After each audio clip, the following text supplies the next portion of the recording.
in the competition is unparalleled. I need a coffee. Brent needs 2 of them. Let's get into the matches for the day.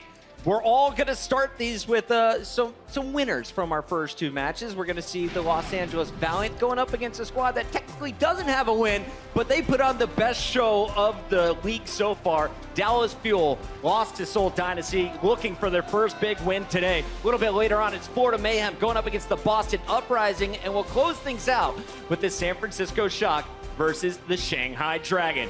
But for now, let's kick off the action right away and bring out our first team. It's the LA Valiant.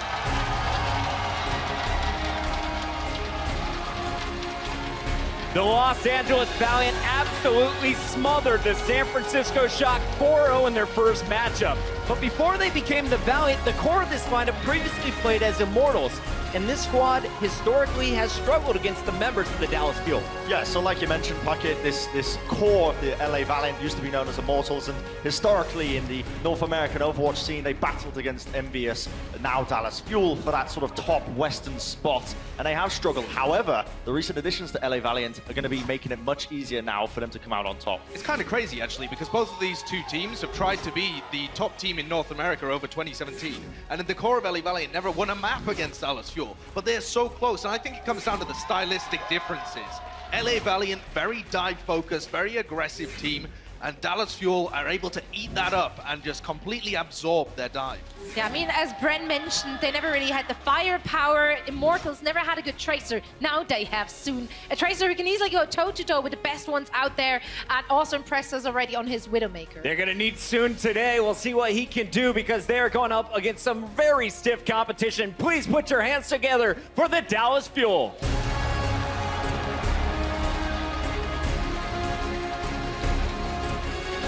Harry Hook leading the charge for the Fuel that lost to Seoul Dynasty 2-1, but the match was incredibly close across most of the maps, and they held one of the best teams in the league to only 2 maps. Yes, they finished 2-1 and tied on Numbani. They made it a very competitive match against the Seoul Dynasty, and Seoul did not quite manage to adapt to what Dallas actually threw on them on map 1.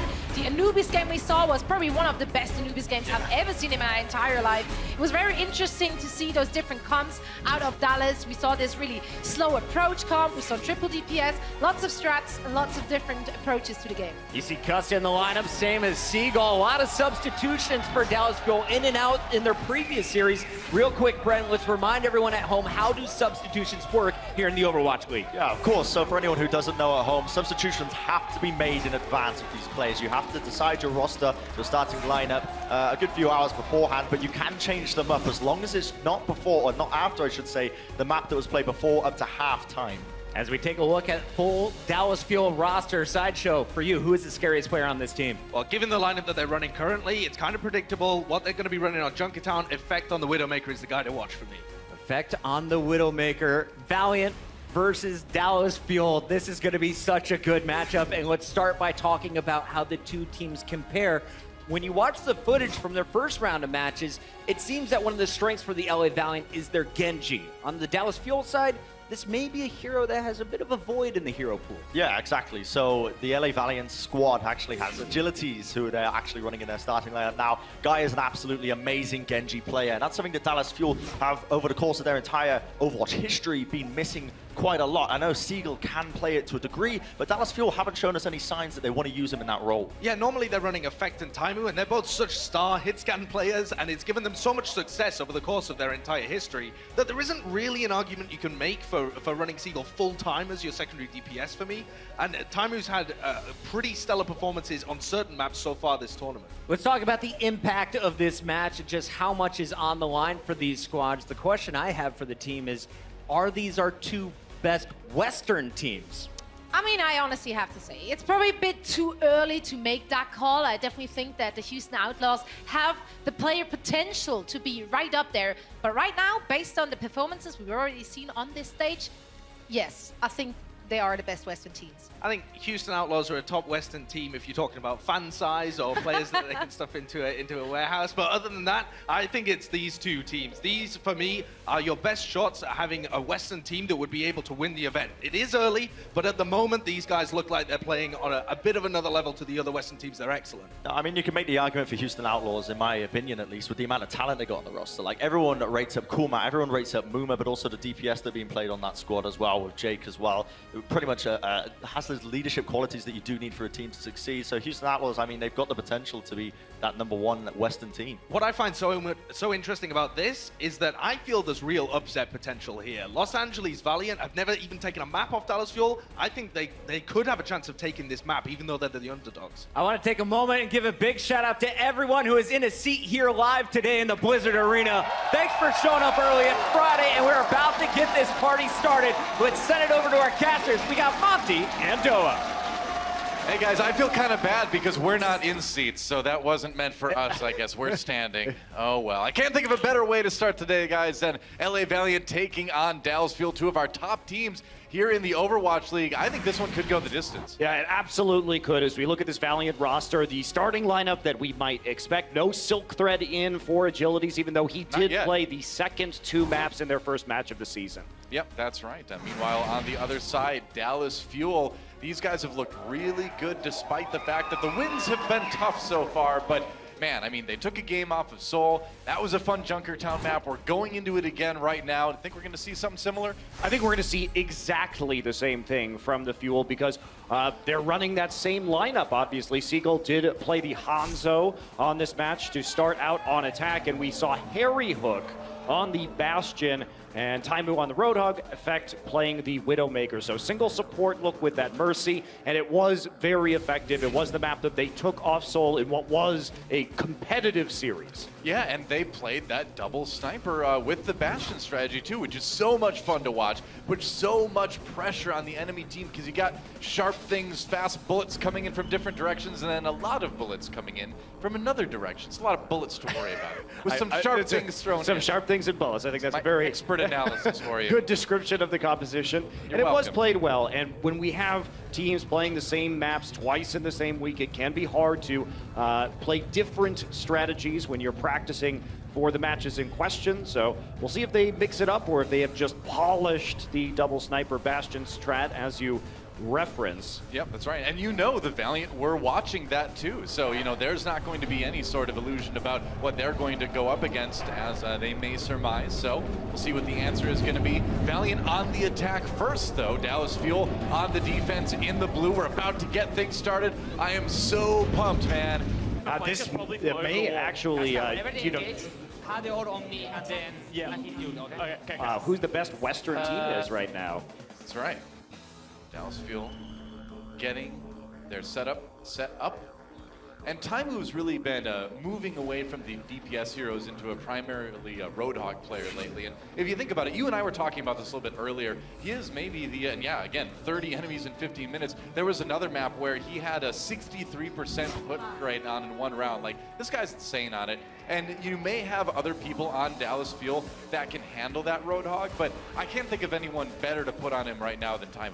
Yeah, he's been absolutely wonderful on that hero ever since the very early days when they were performing well at Apex in Korea, so a long history. We did see some of the Widowmaker play from him on Ilios in their first map, and we saw some Junkrat play as well, but for the most part it was a very Roadhog heavy performance, even after they switched out a couple of members. And my take on this is, are we going to see different substitutions today? Because Seagull was only playing in the first map, but one could have made an argument that maybe it was going to be worth it to bring him back for control, maybe sit out Taimu in those maps and have Seagull and Effect in. But again, this is a team with a deep bench and deep strategies, and we didn't see their usual switch around or as many different players involved in that match as we did in the preseason, let's say. And of course, part of that was because of the rules forcing them to field every player, but I think most people are expecting a lot of dynamic movement within this roster. At the same time, as we kind of get this pause worked out, obviously technical issues happen once in a while. It's esports, guys. This is how it is.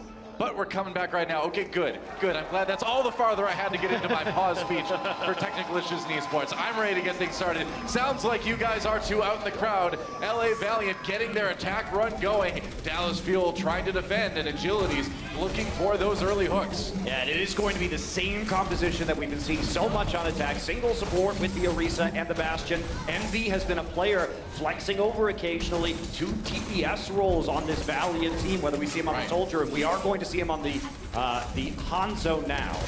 Double sniper seems like the way to go, but they haven't pushed payload too far yet, although that may change as a couple kills come in.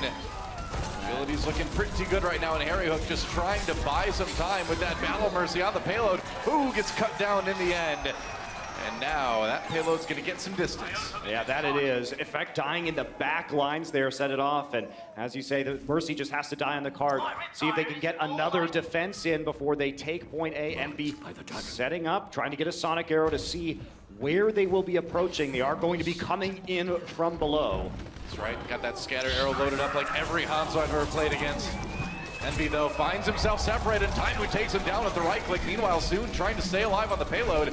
It's like, I need that shield. There it is. Orisa puts it down.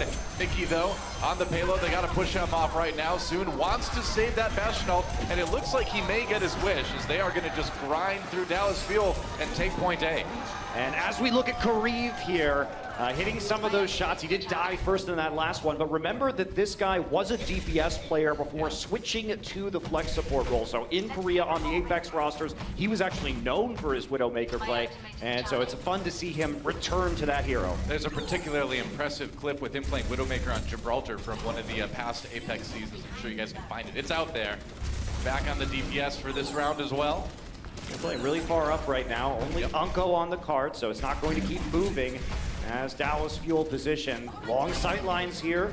Unko on the cart sounds like the name of a new sitcom coming this fall.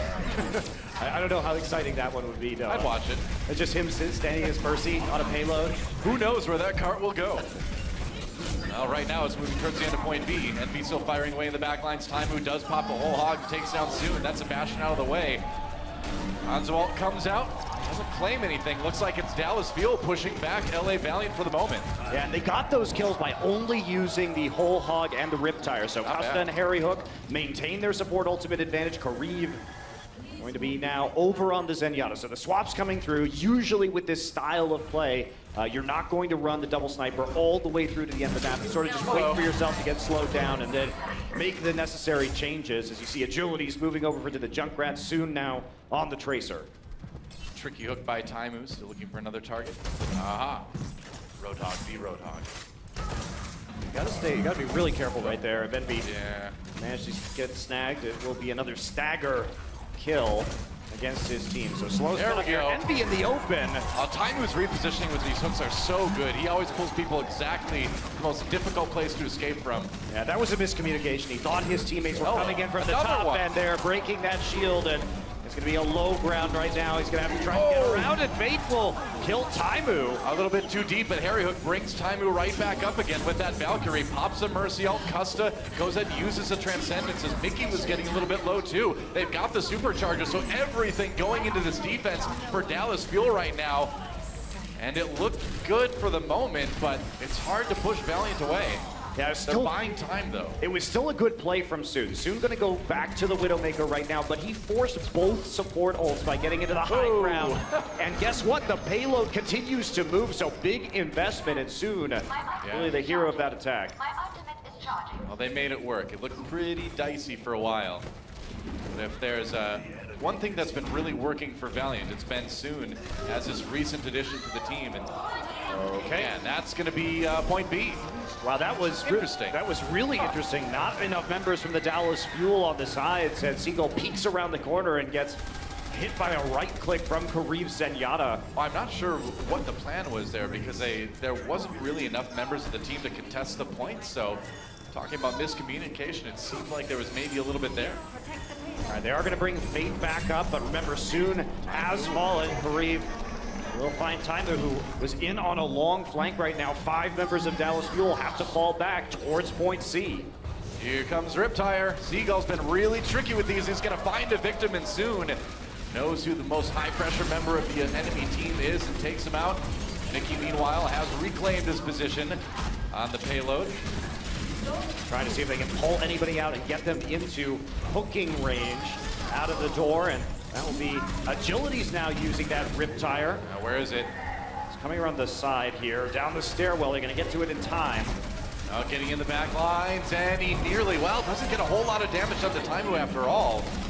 That Riptire not accomplishing a lot. However, it created enough space for them to gun down Mickey, who is stalling the payload. So even though it didn't get a kill itself, it enabled a couple more. And now again, Dallas Fuel having to back way off here in the final point of Junkertown and recollect. Oh, Taimu brought in, and that is not something you want to have happen right now. If you're Dallas Fuel, yeah, the respawns come fast, but you want to get that payload stopped as fast as you can. Another good Nice Valkyrie hook going to on be the used, area. and yes, they will take him down. Kareem will finish off what Envy starts with the hook. That's right. Now Envy pops out a whole hog, trying to stay as close to the payload as he can, but he's got to back off for the moment as Dallas Fuel comes charging back with their own Roadhog ultimate. He actually lost the whole hog battle there, getting repositioned well behind the payload, and still have a couple of minutes left over for the Valiant to try and push this. They do have the Valkyrie up and ready, so this is going to be a good opportunity for them. We'll see how long they want to spam into these shields before going, and effect. All right. Will cause that Valkyrie to be used immediately. Kriv needs some heals badly, gets him in the end. Back on the payload once more. Dallas having to back away, but here comes Seagull's Riptire one more time. A big one here could do them wonders as there's only a minute 25 left on the clock. Oh, but Agilities manages to take down the opposing Riptire, and that payload is nearly there. Dallas has to get on it. And this is going to be pushing the forward right now as Taimu falls. They're looking for some last knife, trying to prevent these support players from getting onto the payload, and they will be successful.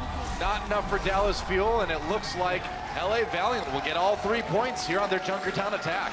Yeah, very convincing too.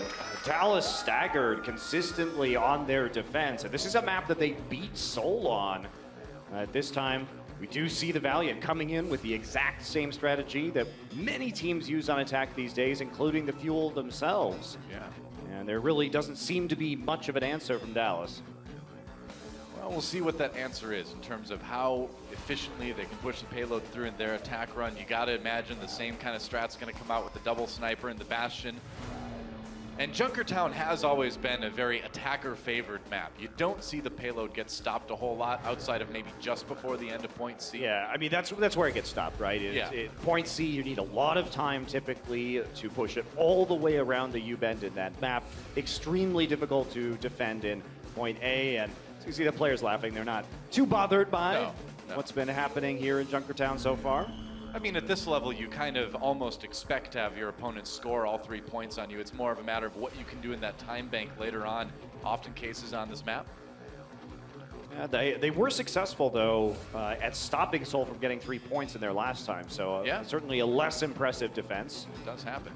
But this is also a situation where, you know, the Valiant do have the film from the Junkertown game that was played on Seoul, and both of these teams have film on each other for our last 2 maps in this set, Ilios and Numbani. I mean, and neither of them has played Horizon, so we'll be going into that one a little bit blind. There were tight moments on that last round too, right? You remember that Riptire at the very end. If Seagull had found 2 or 3, that might have changed things since there was only about a minute 20 left on the clock. So they had opportunities, but Dallas Fuel looking at trying to set a better time as they get started here on attack. Looks like it will be that same double sniper strat. And a lot of this comes from the fact that the Roadhog provides a lot of damage to barriers. So if you can burn down an Orisa barrier, it gives you an opportunity to hit a scatter arrow on one of the tanks in the front line. And that can instantly kill a tank. Oh, there we go. There we go. Oh, thank you. Thank you, Seagull, for such a fine demonstration. Well, Bastion not lasting too long. The arrows keep coming through, and Dallas Fuel looking pretty unstoppable in the early seconds of this round. Yeah, this is what you expect, though. I mean, you are happy on defense if you can delay this payload for a fight or two. That's pretty much considered a win. Now, this fight happened further back, so unlikely that they're ever going to get a chance here to push through and try and contest on the second point. And they may go for some sort of last chance desperation stop here. It looks like they may just be setting up for point B. Yeah, Nobody approaching. That's probably the smart thing I think to that's do. definitely the better move right now. You don't want to give up ground on point B when you're just not going to accomplish much. You're already too staggered. You're running a very low mobility composition Right. already, so getting there quickly, not going to be the easiest. Time now trying to sneak around to the other side and On the hunt. see if he can get a Junkrat. Oh, he actually almost dies, but that's a meanwhile- distraction at least for Seagull. It was all part of the plan, and Time was still alive for the moment. That Hanzo ultimate coming through. Dragon Strike claiming a couple victims. That payload's moving pretty quick through point B. That was a tricky move by Dallas. They did turn around to see Taimu on the flank, and that opened up the opportunity for them to be, many of them to be looking the other direction by the time the Dragon Strike came through. If I saw that huge dude coming at me with a gas mask and a hook, I would be distracted too. I can't blame Valiant at all. Oh, they find Taimu this time though. Here's a pick. Harry Hook in the back just firing away. He's going to use the ultimate. All right, they're going to go in. He thinks he's got them bottled up enough to complete point B. 3.3 meters to go on that one yet. Yeah, he definitely does. Whether Custa had to use that Valkyrie there, that's the next Unko. question. But same thing from Unko. He's just going to get mowed down in He's the so sky. brave. He was so brave. I applaud that battle mercy, but you know, there's only so much you can do against the Bastion there. I'm surprised he used that because the angle from the Bastion meant that he was never really going to be able to get down there to revive Envy safely. Oh, it's a great setup by Harry Hook. I mean, his positioning on the Bastion is generally really good. Yeah, from what we've seen, not a hero we typically associate with this guy, but Hey, he's got something new almost every time we see him, I feel like. it's a good thing for sure. A versatile player who has spent much of his professional career playing support. Here it comes, Riptire time, agility's only 3 3 health on that HP, tire 3 though. HP. Oh, not enough to get through. It's a pretty easy pickup right now. Flank going to fail right now. Agility's trying to get some damage down. Supercharger will hit the ground. I got it down right before he died. It's up to his team to use it now. Whole Hog comes out for Taimu. Effect grabs a couple. Hello, Nice Unko. long range hook onto Unko. Goodbye, Mercy. And that payload still moving for the moment. I'm always surprised when we watch Taimu how long range his hooks appear to be. He really knows the maximum distance. He gets a on that couple ability. extra meters, it seems like, doesn't he? Absolutely. Here comes a Genji now. Swap from agilities over to that hero. Uncle taken out by Seagull again. That's a nice pick going into this final stretch. That's actually huge for them. I mean, Unko pretty far away from the Valkyrie already, and that's going to delay it even further. Yeah. All right, Effect still waiting for those shots. He's got NVD mech'd. He's got Envy now. Fate taken out of action as well. People need to get back on the payload. Nice shot onto Unko. Effect going wild at the end of this round. Agility's trying to find him. Eventually will shut down the Widowmaker, but I'm not sure that's going to be enough as he gets revived. Yeah, Custa brings him back up again, and there's Taimu rather with the whole hog. Dragon Strike augmenting as well. They really want to push this payload through at the end. They've got such a good time going. Misses the hook. But oh, nice shot on Unko. He flew right into it. And that's 3:45 left on the clock for Dallas Fuel. They came, they saw, they conquered. That is one of the fastest times we've seen in professional play on Junkertown. Again, very easy to get stalled out at the end, but thanks to Effect staying on this Widowmaker and hitting the shots, they're able to slowly push that payload forward and force the Valiant to trickle out of their spawn. I mean, when we saw what Dallas Fuel did to Seoul Dynasty in their attack run on this map, you can't be too surprised that they're getting a great result again here. I mean, Valiant's a strong team, but if you can beat Seoul on this map, you can probably beat pretty much anybody. Yeah, I think that's probably true of most maps that we're going to see in the Overwatch League, at least in the immediate future, judging by our very early results. Except for Blizzard World. That's anybody's game now. Nobody has a lot of experience on that one yet. Yeah. Well, time for another attack run. We're into Time Bank now. So Valiant will be going on the attack with a little bit less on the clock. A little bit over a minute. Significantly less. Yep. Just a minute, 6 seconds. But you know, the thing about this map is if you can successfully snowball off that first point, which many teams do on the attack, you can ride that cart for a fair distance. Sure. So overtime, certainly something that could come into play and probably will come into play here for LA.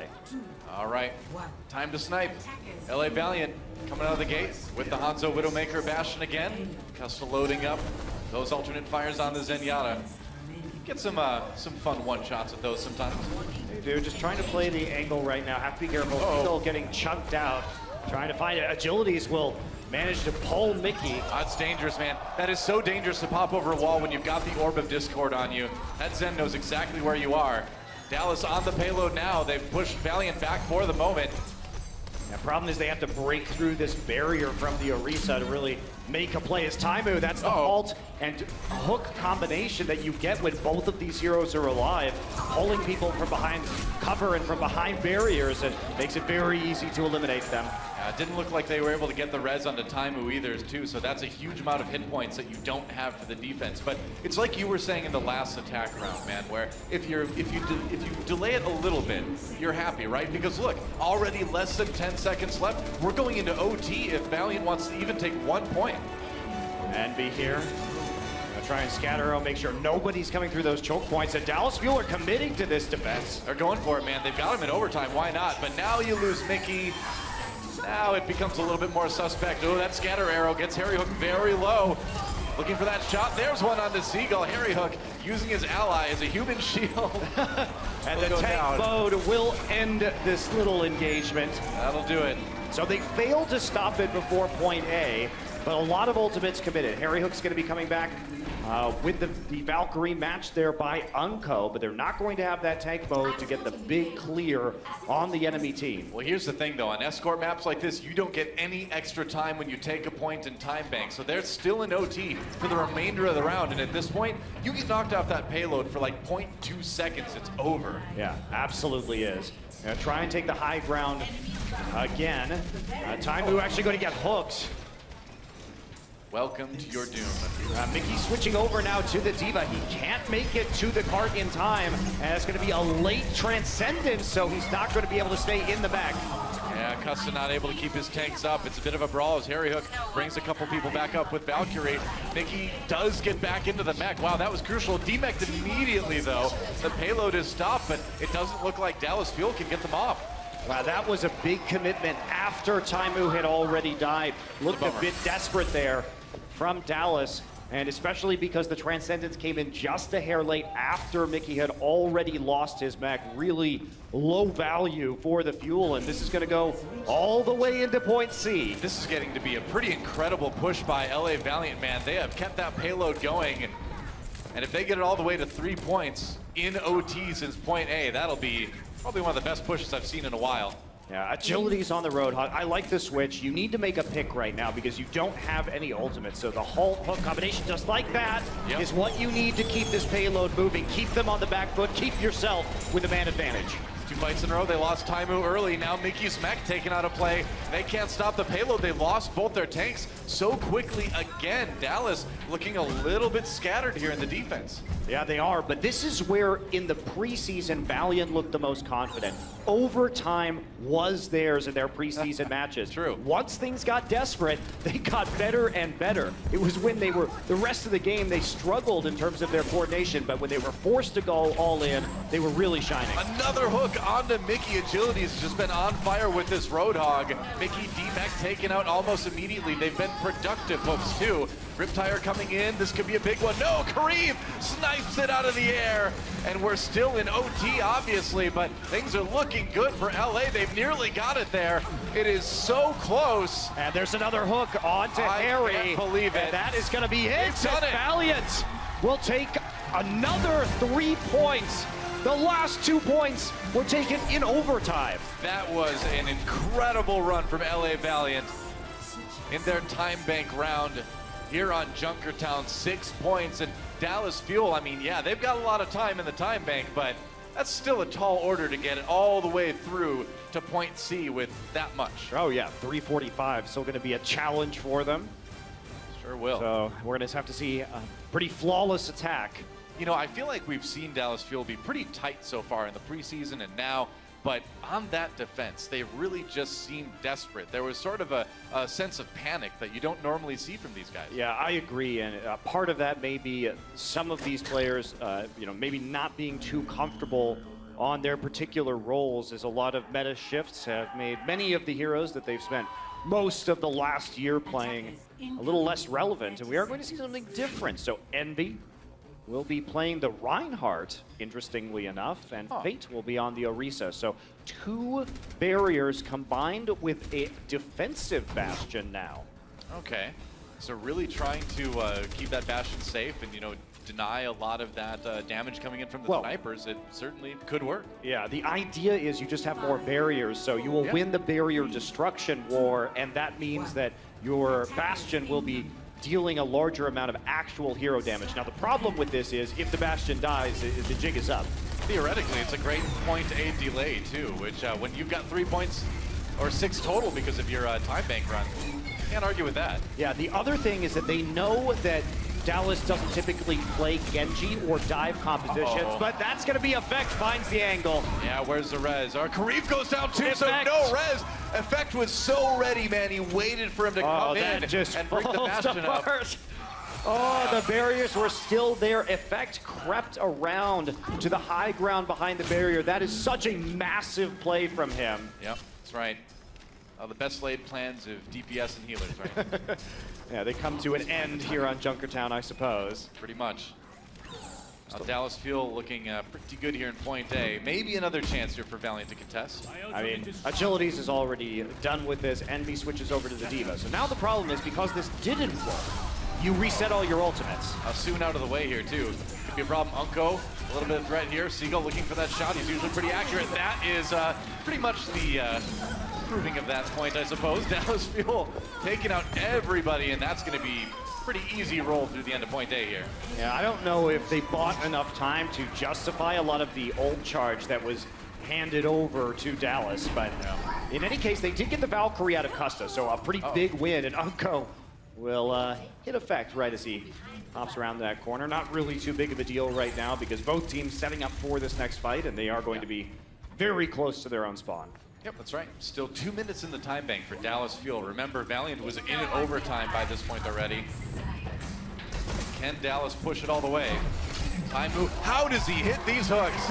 Well, he hits it with the help of the halt. Insane, dragging that Roadhog straight out of cover. And there goes the barrier. That range, though, man.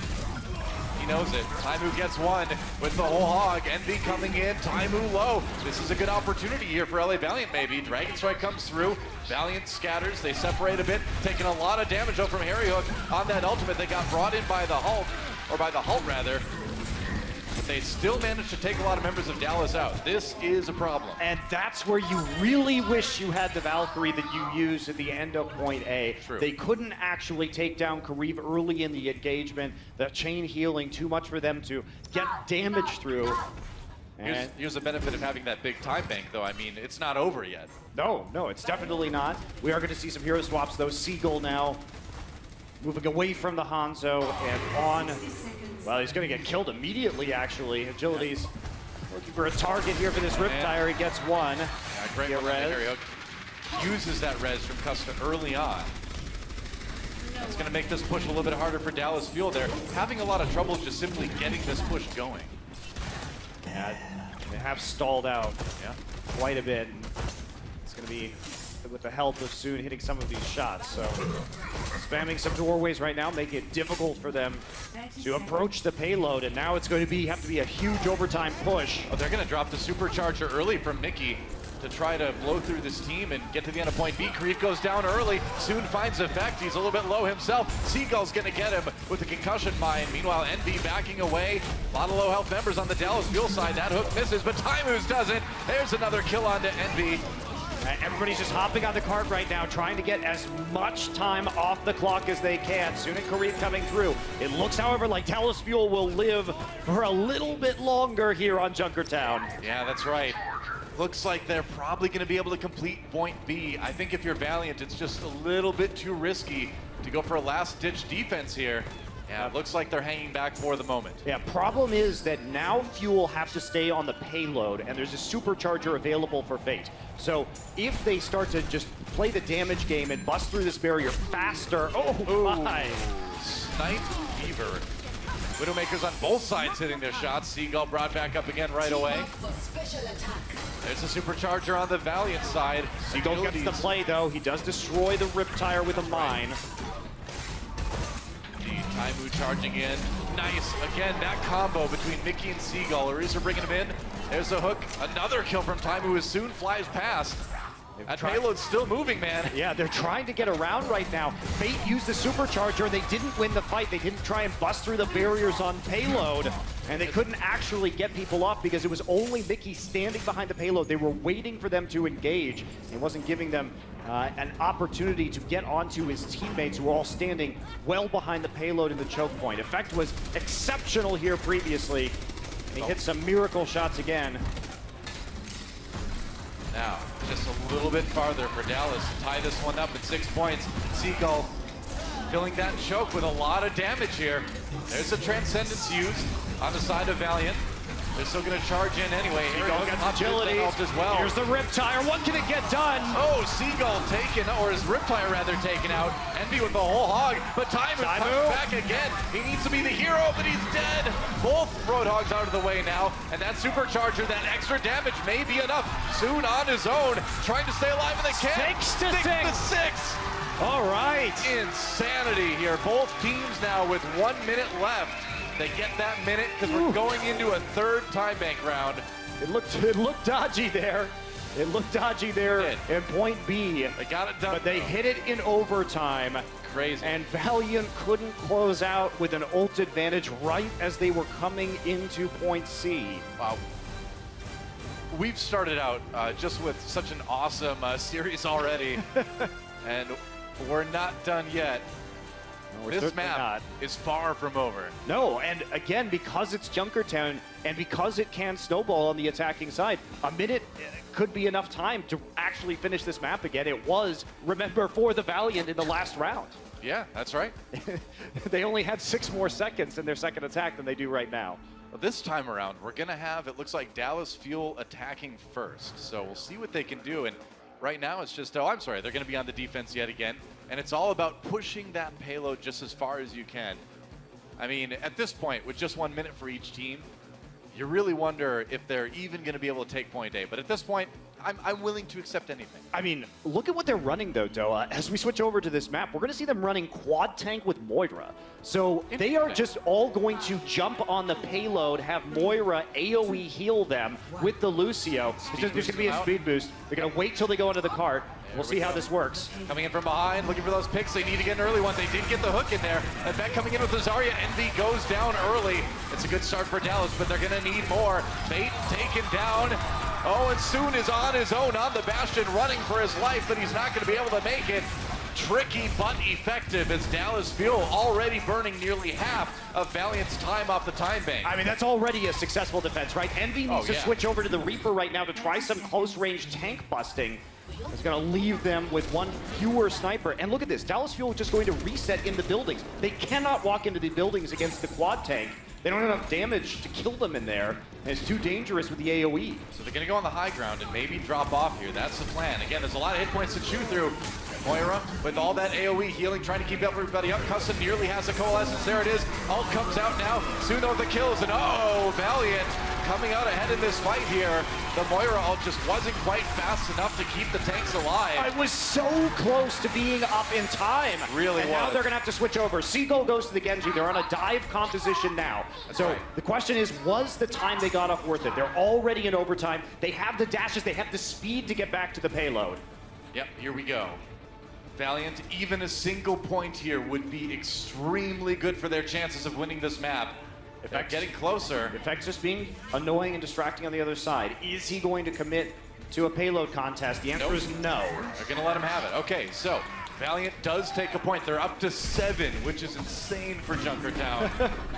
Never seen this before, Dom. I love it. I love it. It's damn entertaining. Uh-oh, Mickey's not loving it as he gets hooked in and gets taken down soon with that barrage. He is ready, Harry Hook. No res for you, man. Bastion was ready.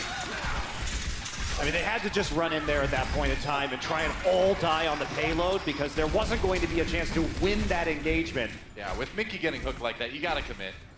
Now, you see Taimu, of course, moving over to the Winston. He does do this from time to time. We saw it in the preseason. They need an additional tank. That is the hero that he will change to. And a composition, a dive composition that we almost never see played by the Dallas Fuel. Yeah. Definitely something the Valiant would be a lot more comfortable with the Genji and Tracer combination. All right, Effect trying to flank from behind, as you can see. Harry Hook and Mickey up there too. Oh, Effect taken out though. Soon finds a kill somehow. Second kill on Effect that Soon has managed to pick up. Those have been absolutely crucial. That's right. Might have been because of a hook.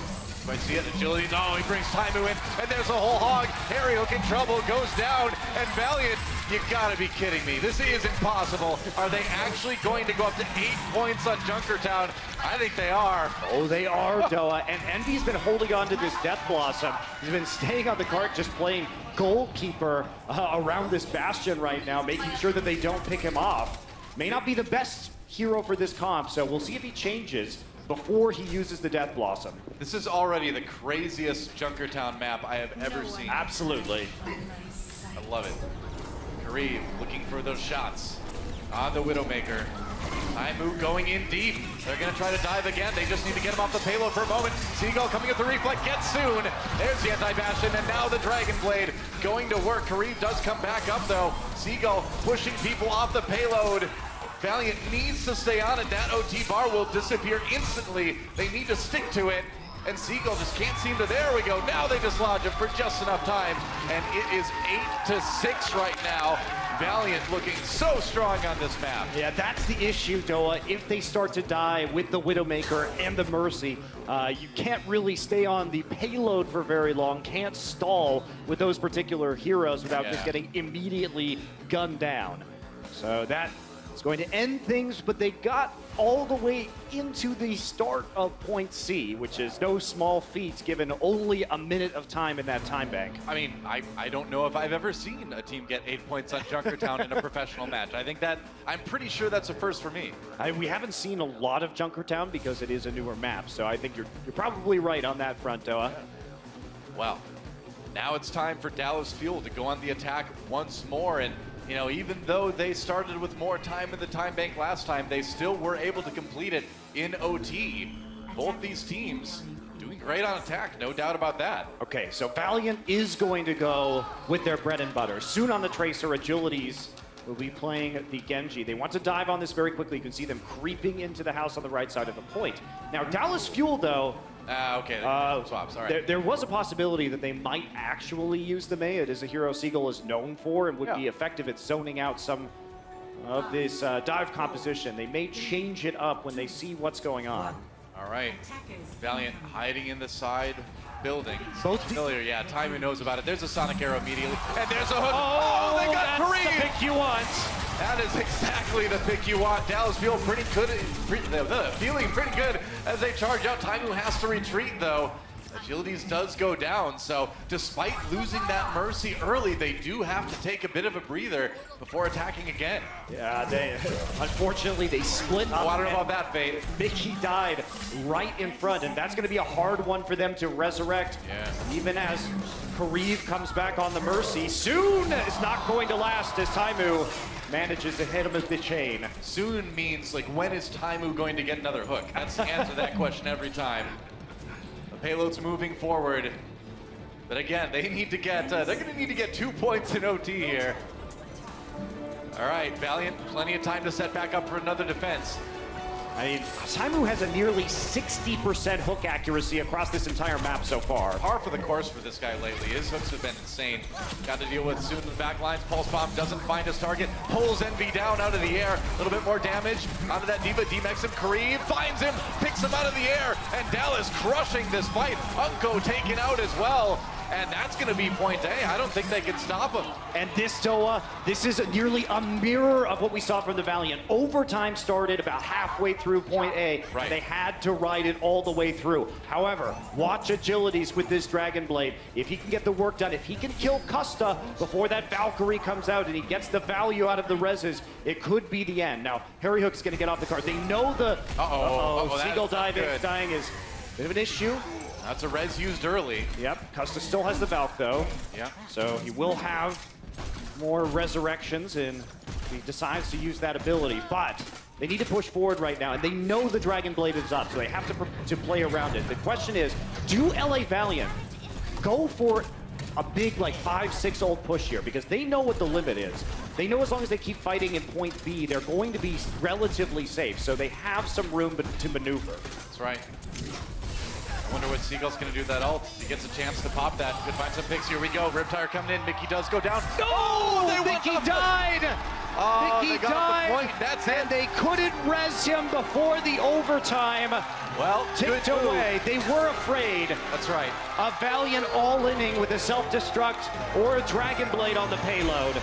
8-7 victory for LA Valiant here in our first map. And wow, day 3 of Overwatch League hasn't really disappointed yet, has it? No. Hard to be disappointed with that, Joe. What a fantastic start to this best of 4. No kidding. We'll take a quick break, guys. We'll be right back with map number 2. Don't go anywhere.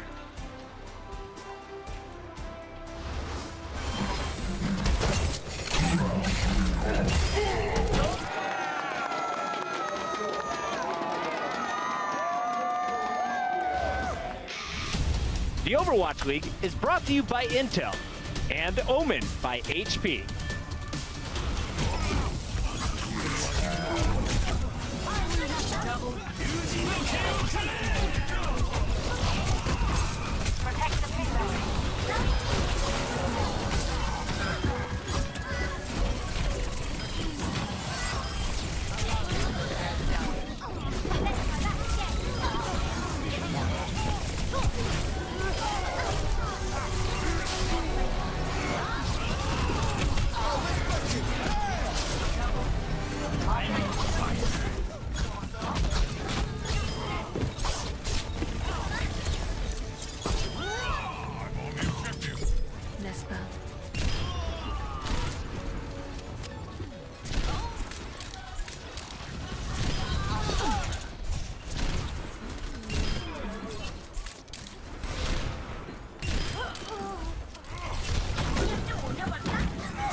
Did that hurt? Almost ready.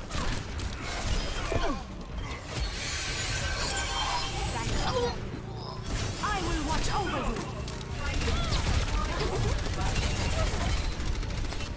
Give me time out.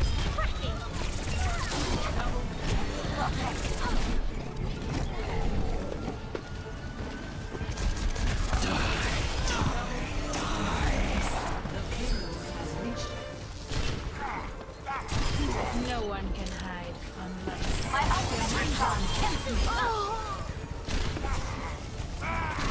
I will watch over you.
Oh, excuse me.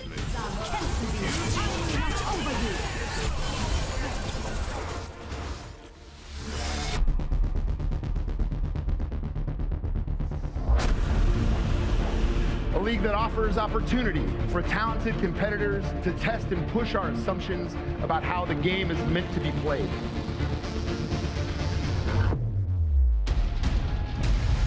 Ladies and gentlemen, we are coming at you live from Los Angeles, California. Welcome to the Blizzard Arena.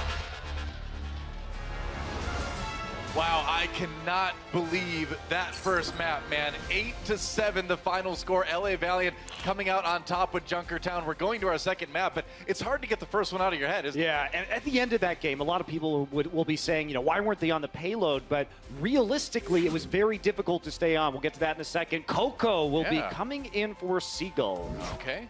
Couple subs, that's right. Got one over on the LA Valiant side as well. Silk Thread coming in for Agilities. But as you were saying, Monty, the end of that map. At the end of that map, so when you're Dallas Fuel and you know they have a Dragon Blade and you know they have a self-destruct, if you commit too many people to being on or around the payload, if the Dragon Blade is pulled out, well, then you just get reset on over and over and over again. And they had a plan. Mickey died, and he was in the middle of a res animation on the payload itself when the overtime ticked away. So that was like a fraction of a second from being perfectly fine. Yeah, that's right. Can't argue with it, but hey, it's a game of milliseconds at that point. When you're in OT for that long, it's crazy. Actually, yes. We can talk about that map all day, but we got to move on to Horizon Lunar Colony, our assault map here between LA Valiant and Dallas Fuel. And this is already a great series. Yeah, absolutely. Can't argue with the quality thus far. And this is a map we haven't seen either of these teams play yet. So, the unknowns are here for both sides, as opposed to the last couple of maps, which we've seen both of these teams play in the first 2 days of our inaugural season of the Overwatch League. Sure enough. Actually been a pretty quick point A on this map lately. Point B is where most of the action happens. But I don't know. I mean, after that last one, I expect this one to be like 10-9 final score or something like that. I'm fine with that, Joe. Oh, we had that crazy Temple of Anubis game between Dallas and Seoul, too. Fantastic, yeah. Fantastic. I really hope that we get to see this series deliver in a similar way. Indeed.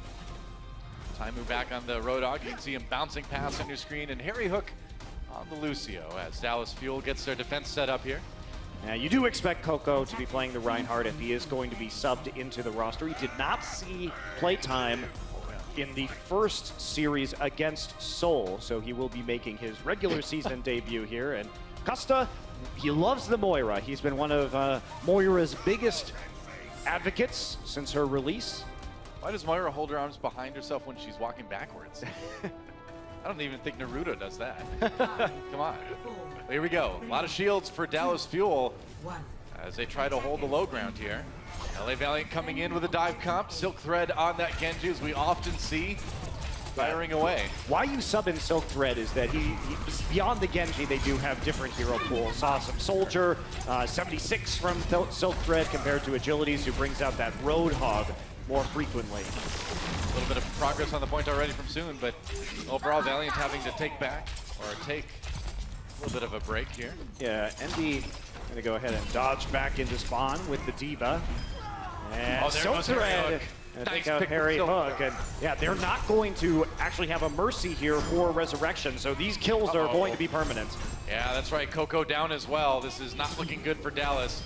Maybe you can get back to the point and contest quickly, but I don't know, man.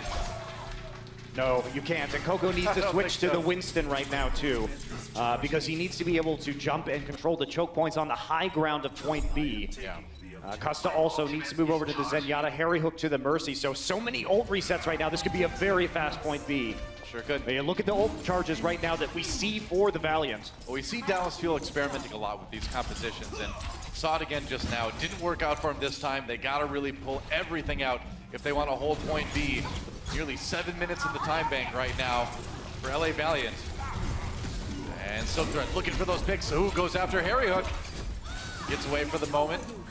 Looks like Dallas picking out some important kills, but here comes a Dragon Blade. They're going to go for it. Harry Hook gets a res off, but that just barely is the last thing he does.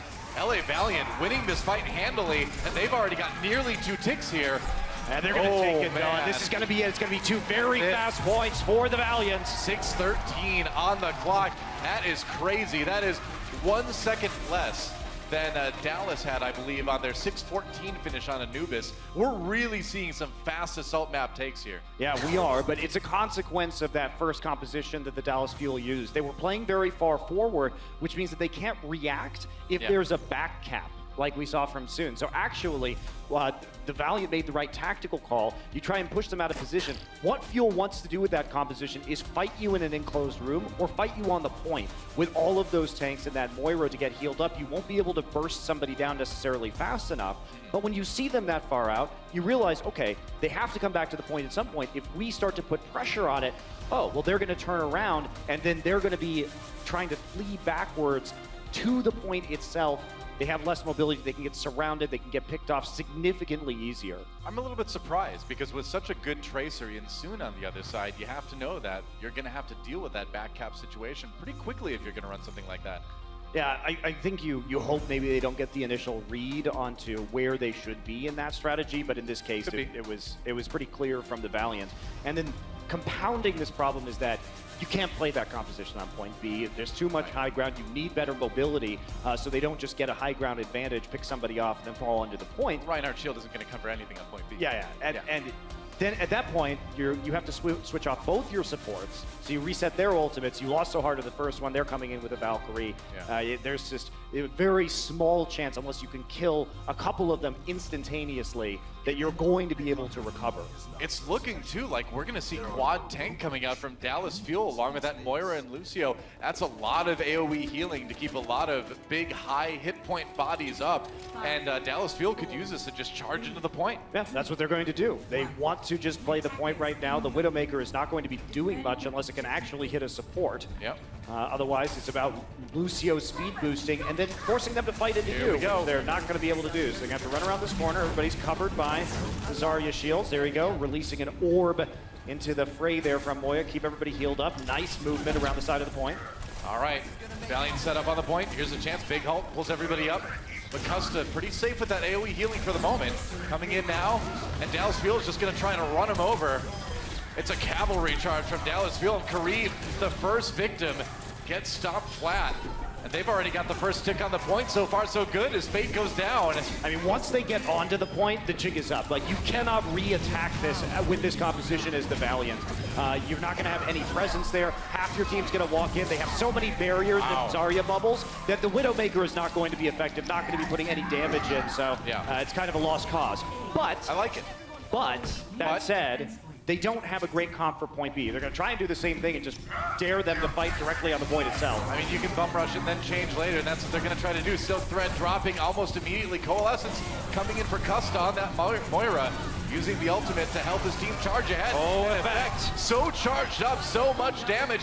He's getting pretty close to the Graviton, but they've already got nearly 2 ticks here on point B. It's a battering ram, but it is effective. They do it. 633. What is this series we're watching right now? There is no defense. Apparently, from either of these teams. All offense. This is the most aggressive series we've ever seen. I'm entertained. So are you entertained? I am very entertained right now, Noah. But great composition. And despite losing Harry Hook at the start of their point B push, they have the meat just to stand there inside of the spawn, basically, or right outside of the doors, and put the pressure on, picking up those kills with a charged Zarya played by Effect. Well, that is so cool to see. And I mean, this is the thing I'm beginning to really love about Dallas Fuel, is that this is a team more than any other one in the Overwatch League we've seen so far come at each map with so many different looks. These guys have so many different plans of attack. Yeah. And defense. Yeah, and they didn't show any of these 4 tank looks in their past map against Seoul. It's something that they've prepared specifically for today. And if you think about the play styles against a dive composition, if you cannot kill the supports instantly, you're not going to do enough damage to kill anybody else. So as long as Effect can keep people healed up, the Moira is elusive with the Fade ability. Right. Lucio just boops you away if you come close. It's even good to get against things like Silk Thread's Genji, too, because you pull out the Dragon Blade, Lucio just knocks you back and laughs as he skates away, annoyingly. All right, so Silk Thread now on the Reaper. They know that it's going to be a lot of tanks, or at least they suspect it. Right, and it coming out of spawn, and it is a lot of tanks. They're playing really far up right now. Fate. Taimu, a little bit dangerous for him as he backs away. That counter charge coming in from LA Valiant, and Fuel has to back away for the moment. Fate re-engaging, getting a bit low once more, but staying alive. Taimu, man, just living through everything. So much healing, and there's a hook again. Fate low, can he win the duel? Taimu does take it. And with that kill onto Winston, now Dallas Fuel pushing back. And they can't res it. There are too many tanks on top right now. Kareem is fleeing. Silk for Thread will not be so lucky.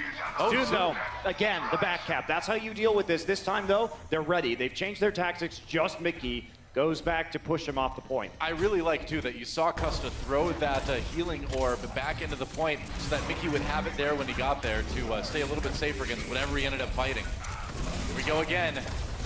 LA Valiant trying to make their way towards the point. It's a good start for Dallas Fuel. They've got people on there. Coalescence used, the Moira ultimate out.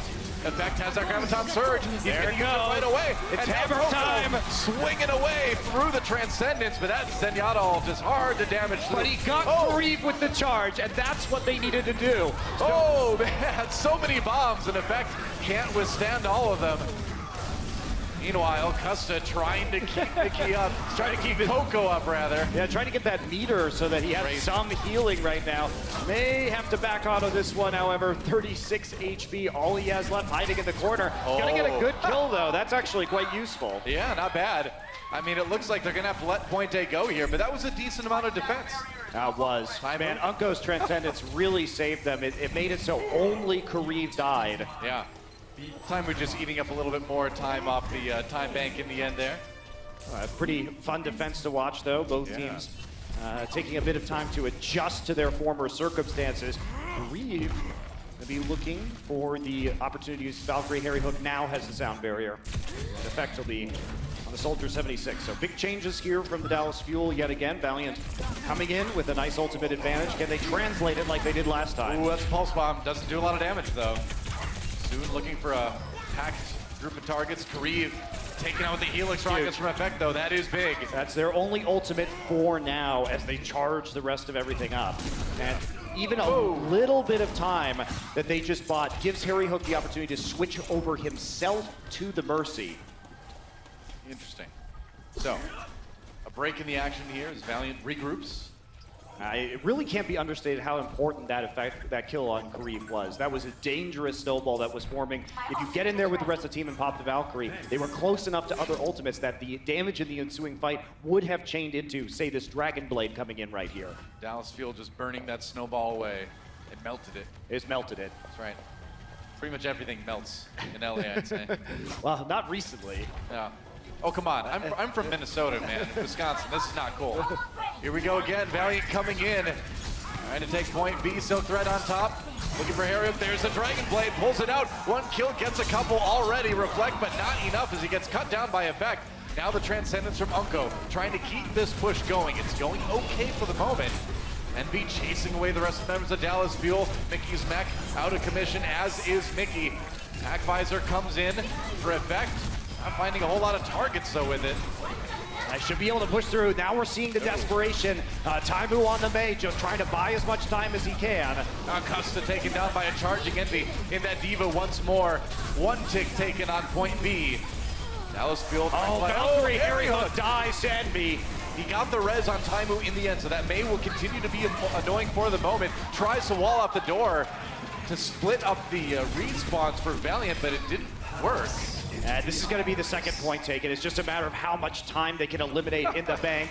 Hello. It's a nice party on the point for Custa, who finally gets his Transcendence. Mickey going to make it back alongside Coco, so it keeps on going now. Well, here's where you stagger those respawns as they go into the point. You can need a ton of time, but not if everybody gets killed with self-destruct. This may accelerate things slightly. Time is still there with that Mei. Is going to ice block himself. It's been about 30-40 seconds now that they've managed to just shave off. It's not bad. It may not be a winning battle. Yeah, it's not. There's another point for Valiant, but that was a good amount of time taken away by Dallas Fuel at the end of that defense. Yeah, that's a good stall. It did take 4 minutes for the Valiant to go through both of the control points. This time, obviously, significantly slower than their last round. Well, look at this. This may be like the highest points total we've ever seen in a match. It's already 12-9 overall between the two maps. Yeah, I think it's definitely in the running, and it's not going to stop. I mean, worst case, pretty much, it ends probably 4-3 here, and it could well go into 5 to 6 point territory on Assault. Do you realize I just did math live on a broadcast? Whoa. And screw it up. That's amazing. That's a victory for art majors everywhere. We can do it, guys. Believe in yourself. He's been practicing addition for over 30 years. I have, and I finally got it right. My third grade teacher would be so proud of me right now. I'm proud of you too. She'd also say, what's esports? But that's okay. She was a wonderful lady. Well, we're going into another attack round for Dallas this time as they try to equalize.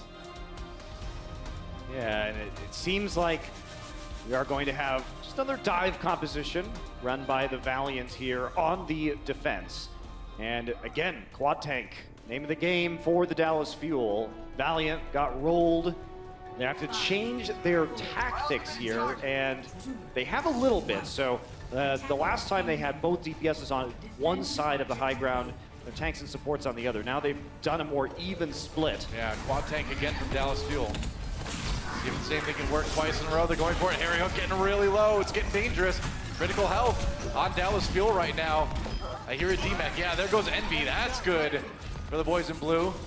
Yeah, and they're moving towards point A. This is looking pretty solid. I mean, Envy should be able to be rezzed here. Goodbye, Soon. Not with Soon going down as well. That's going to be another push. And many to res. Valiant said, okay, we're not going to play the Widowmaker this time around. Unfortunately, they still, with the Genji and the Tracer, they don't really have a great way to cut through these big targets. Sure, Silkthread got his ult quickly because he was dashing through multiple people, but how is he going to actually kill anybody even with the Dragon Blade? There's Zarya bubbles, and of course the healing from Roadhog's take a breather. It's going to be difficult. He has to go after those supports.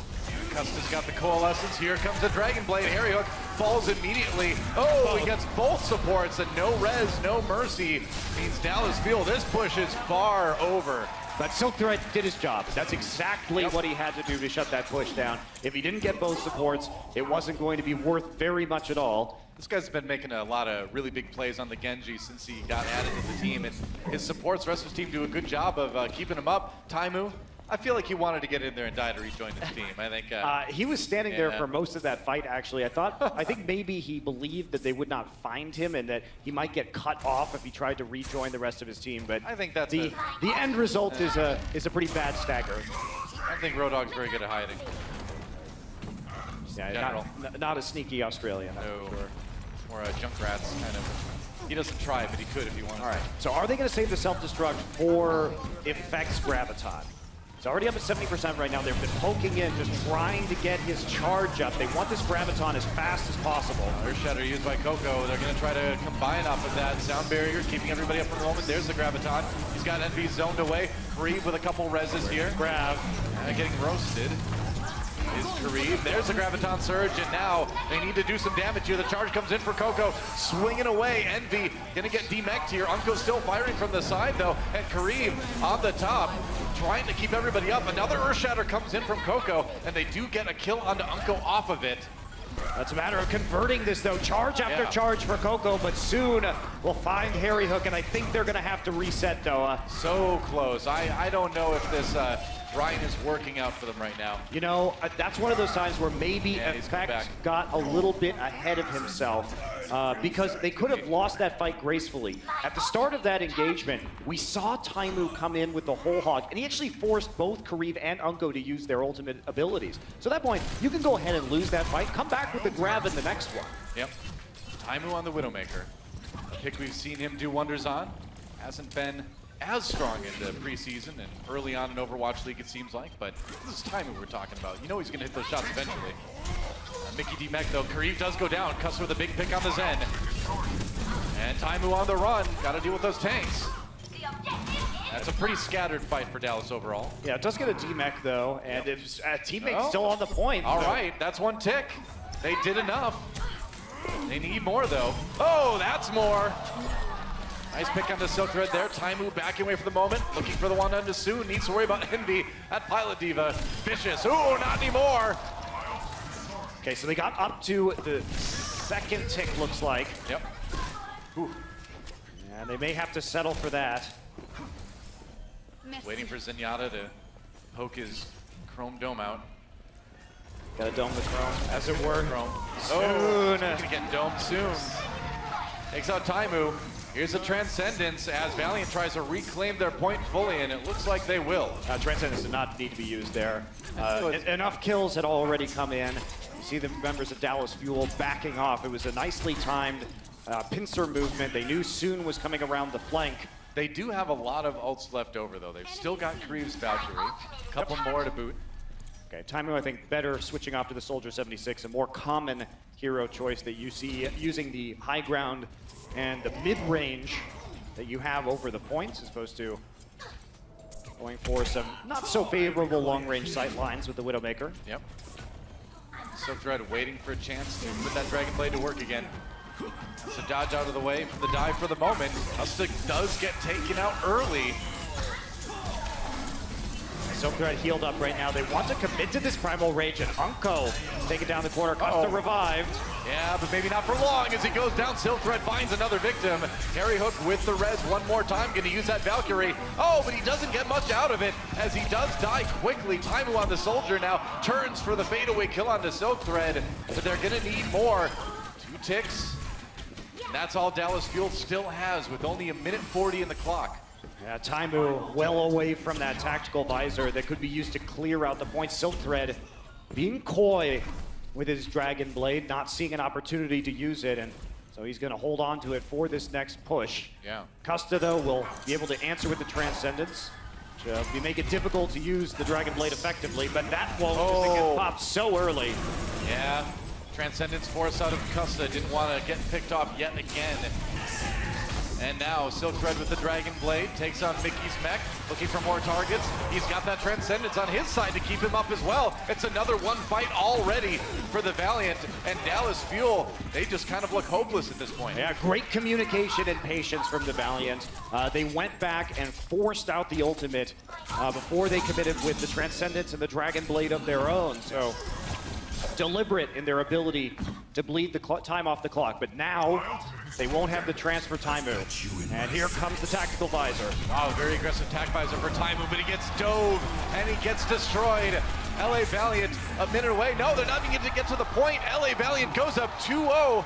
Oh no, it got completed. What am I saying? Wow. They dove onto the high ground right there while Coco was standing on the point and managed to complete the very last tick. So we do actually get to see some more of this map as it's 4-4 now. But Valiant have a pretty solid time bank advantage. 2.5 minutes to the 1 of the Dallas Fuel as they get it at the very last second. Tricky take. In the end, we are tied up 4-4, because why not?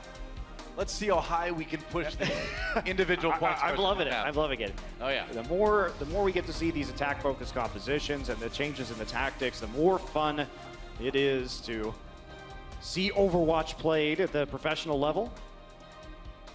And it seems like with Fuel attacking first, they are going to be going quad tank again. And I like this. It did snowball. Well. It did snowball the first time really effectively, even through to point B. So if they can do the quick take on point A, they may be able to get both of them, or at least some progress towards point B. Hey, if it's not broke, don't fix it, right? Yeah, and there hasn't been the answer. And Valiant, okay, this is smart. Unko's going on the Ana, so every time they're making an adjustment. Last time it was no more Widowmaker, let's get the Tracer and the Genji. This time it's going to be, we know they're clumping up, we're going to bio-grenade them. So Mickey needs to get the bio-grenade with his defensive matrix before it can hit his team. Gotta eat that one up. Unko hiding though. And where's it? There he goes. Tries for the bio-grenade. I think he did. I think it was eaten. That. Yeah, I think it was eaten. Yeah, I think he had the defensive matrix up. Doesn't matter, his teammates are getting kills anyway. They still got to keep it going though. Yeah. If he does get demech, that's not a good thing for Valiant. No, Unko has to be super careful too. He's not very mobile, but he still is able to get a demech. So that is some really solid Ana play right there. We've known Unko as a top Ana player. Yep. For this time as a professional Overwatch player, and he's putting it to use right now, already at 90%, and he's going to be looking maybe help out Fate or Silkthread with that nano boost. Silkthread is down at the moment, trying to get back to the point as fast as he can. Soon waiting for that pulse bomb. Maybe uses it to demech Mickey. We'll see if he can. Mickey taking a lot of damage, still in the mech for the moment. Can he get the heals? Doesn't look like he can. Maybe. Oh, Unko does go down as he's rezzed. And Dallas Fuel holding that point for the moment. Kareem roasted with the Coalescence. Custa keeping everybody up with that Moira ultimate. And there's one last kill from Taimu to secure the point. They are going to go up to 5, it looks like. Yes, they are. Unko switches over to the Zenyatta too. Effect made a quick swap from the Zarya over to the Widowmaker. They're coming in with some powerful ultimates. They've got the crowd control from the Earth Shatter and the pushback here from the Roadhog. Can they actually get through? They need to wait for the sound barrier. Taimu showing himself so you can get a glimpse of what the defense has to offer. All right, here's the rush in right now with the Lucio speed boost. Offset. Okay, pops a whole hog. Trying to get a nice angle on everybody. Kareem taking a bit of damage here. Ooh, Fate got taken out by the self-destruct. Taimu, taken out before he lands that hook. Meanwhile, Effect trying to fight that 1v1 to Silk Thread. Low health. Meanwhile, on the point. Valiant holding strong. Looks like that's it. Overtime ticking away. And that's the end of the round. So 1 point for Dallas Fuel. And no progress either. They did not get up to that first tick, so they are going to have to be flawless on their point B defense. And if Valiant can even make it there, but with 2.5 minutes, and from what we've seen so far, this may be headed towards a draw. It's with an opportunity right now. Valiant has a bit of time to work with. True. They've got 2:30 on the clock as they get set up for their attack run. We'll see what they can do. If they take point A, like you mentioned, Dallas Fuel can still force a tie if they don't allow the Valiant to make any progress on point B. If they can deny that first tick, we could see a tie. We definitely could, and Dallas, thinking about their defense, they've run some risky stuff on defense where they've had to swap off various heroes, and it has allowed Valiant to snowball when it comes to ult economy. This time, though, they're going back to a similar style of composition to what we saw them play against Seoul, with Harry Hook on the Soldier 76, Custa on the Mercy, and them looking at only a single support. I like this. See what a good Soldier Harry Hook is many times. And there's that high ground defense behind the Orisa shield. Dive coming in for Valiant, of course. Yeah, and Taimu, we need to watch his traps right now and see if he can get one of the DPS players on a flank. It's a very different defense than we've seen from Dallas, so Valiant will not be expecting the Orisa. And Taimu is going to find Soon. Yeah, finds that mark. Got Soon rezzed again right away by Kareem, of course. Yeah, I got pulled around the corner by the halt and then hit by Junkrat grenade. Yep. Waiting for more. Ooh, Envy taken down as well. So good start for Dallas Fuel. 2 minutes left for Valiant. Already 30 seconds down in this time bank. They have a lot of strong spam from the Orisa, the Soldier, and the Junkrat, so they can cover some of these angles. Soon is waiting for his teammates. It's going to be a flank. We'll see if the communication works out. He really just wants to come in and see if he can take down Custa. Oh, Custa getting a little bit low, but manages to fly to safety. Unko, though, does fall on the other side. Custa picked off eventually by Silk Thread. Soon looking for a bit more, though, trying to build that pulse bomb, trying to do as much damage as he can, but he gets taken down by Effect on the opposite Tracer, and Dallas Fuel holding again. Silk Thread gets Taimu, but he's gonna need a lot more, and he's not gonna get it. Dallas Fuel. That was a scary situation for their one support to go down at the start of the fight. You'll notice Dallas had to all in, and it was Effect who bailed them out with a couple of pickoffs to keep them with an advantage, because that was so close to going Valiant's way. 1 minute remaining. Here we go again. Envy coming in with the dive alongside of Fate. Diving duo, they've been doing it a long time. As a pair. Trying to find Effect here on the side. He gets out. Dallas Fuel fine with this. They're just happy to use that time. Effect just being annoying on the flank. Now they'll go in.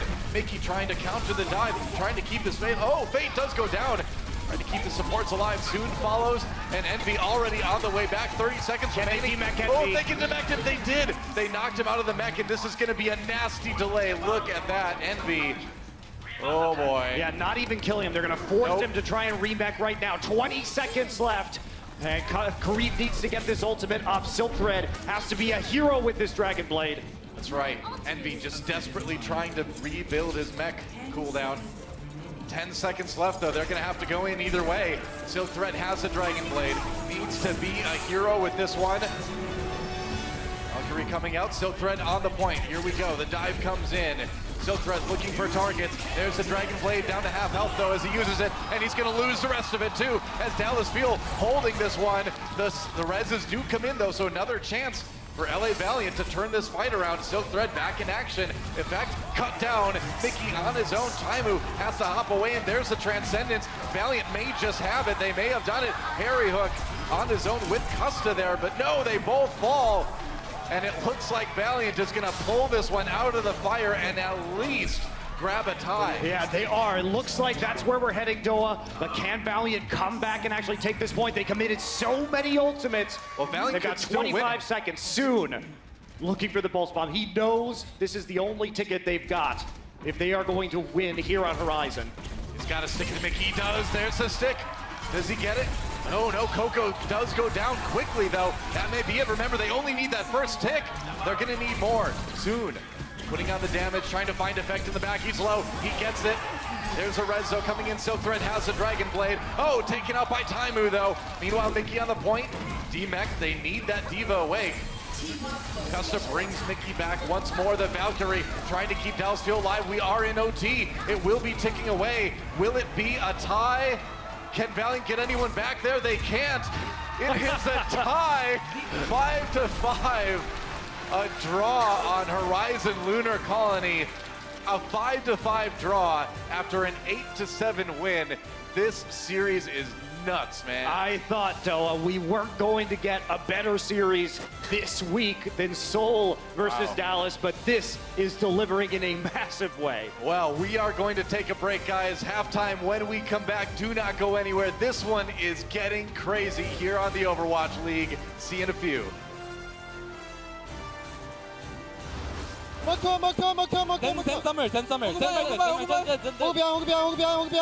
One by one. Chaser. No! The Overwatch League is brought to you by Intel and Omen by HP.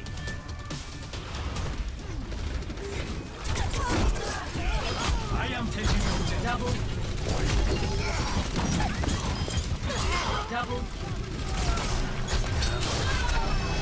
I'm on point. Team, the objective is now. Clearing the area. Target eliminated.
Alright boys, today we're going to be going over some...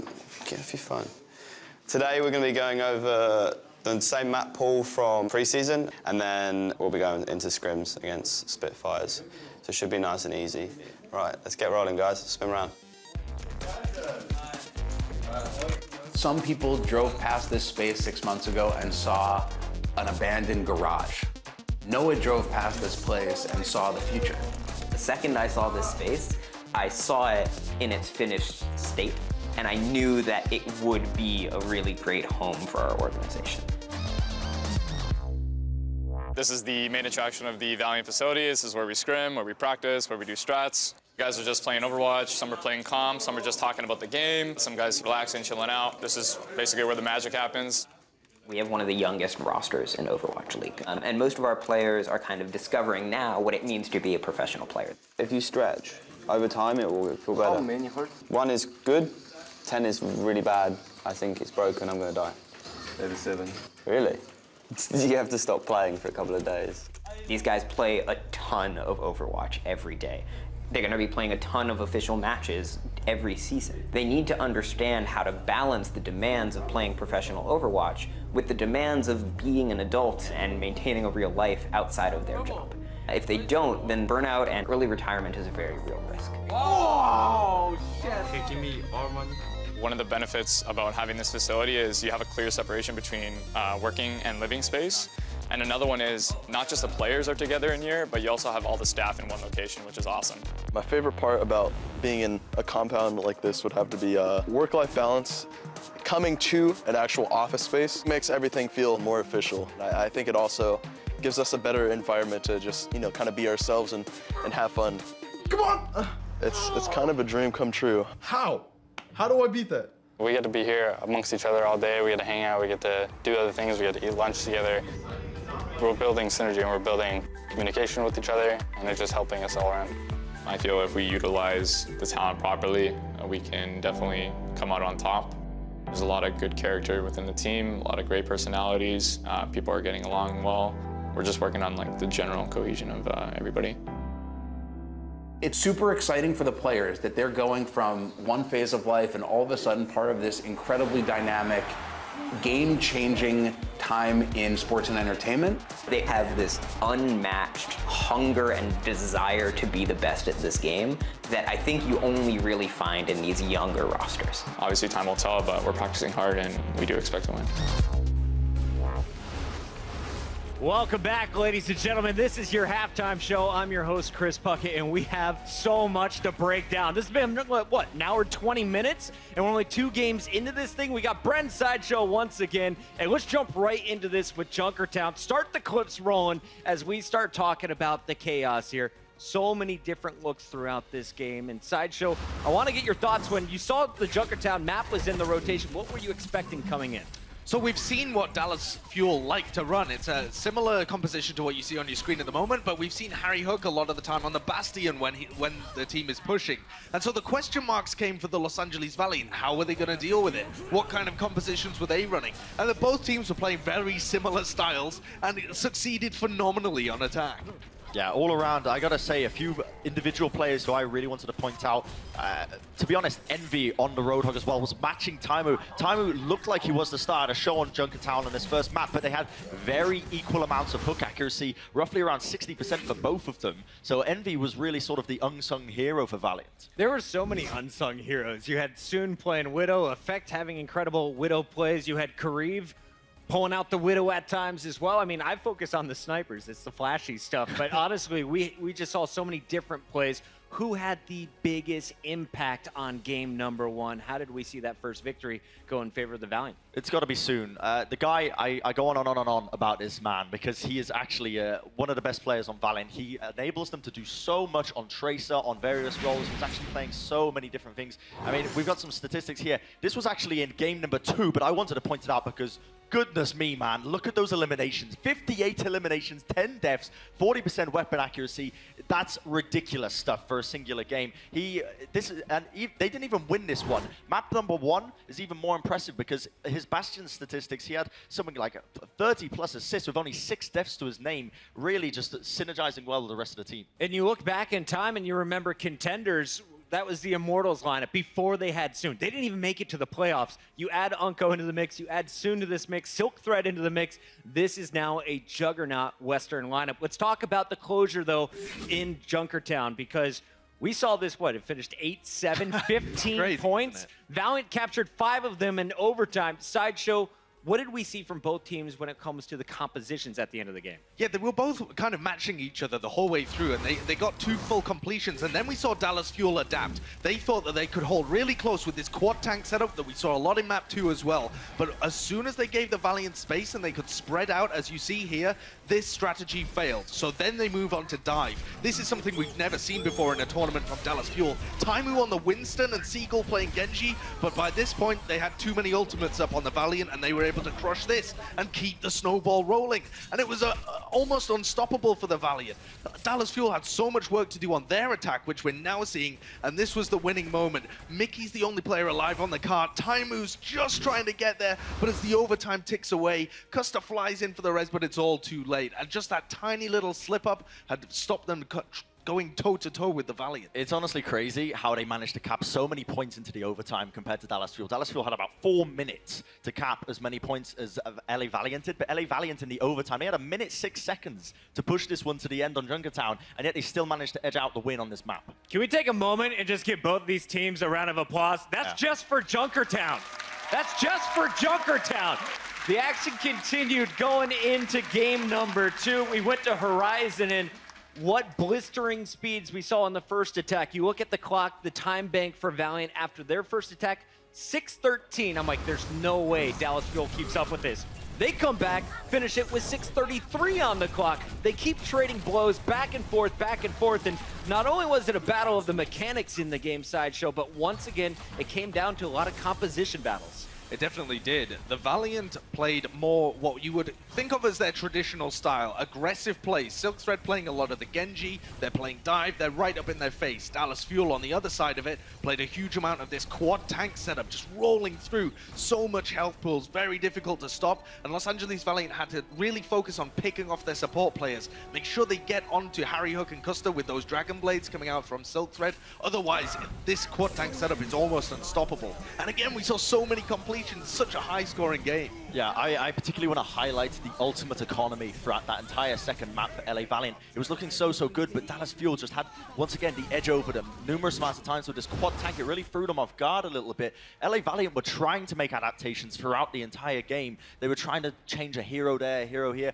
Unko switched to Ana at some point as well, mainly because of the biotic grenade for the anti-healing, because that's one of the best ways to stop a tank-based composition, but it just wasn't working out for them. Dallas Fuel managed to roll it ahead through the first point and take it with the superior ult economy in the end. Sideshow, we've already seen Dallas Fuel walk away with a loss from a match despite not having 3 maps scored against them. That tiebreaker against Seoul Dynasty, or when they tied on Numbani, they lost that match. Here we see them in a similar situation where Valiant could lock things up, but you called Dallas Fuel off camera to take this in a game 5 after seeing the first 2 games. Do you think it could happen? Well, here's the thing. I thought that they would be able to win at least one of these first 2 matches, and so now it is actually looking like the LA Valiant are in a strong position to be able to take this. The next 2 maps, we've got Ilios and Numbani, control point maps where this kind of aggressive style should work very well. And so actually I feel like they're favored over the next 2 maps. It could be like a really dominant victory for LA Valley, which no one was expecting. I had a feeling it was going to go like this. I did call it off camera. That was my call. I said Valiant was going to be winning this one in map number 5. I feel like this is going to go to complete distance. I had a feeling the maps are going to even out, and it's clearly panning out this way. I'm just a god tier analyst. Okay. This is going to be a long day. We are only in match number 1, so that means we got to wrap halftime right now. Please put up your hands. Make a big cheer, put it up for these teams, because we got 2 more games. My brain hurts just watching this, and you know the players' hands are cramping. We're going to Ilios on the other side of this break. Don't go anywhere.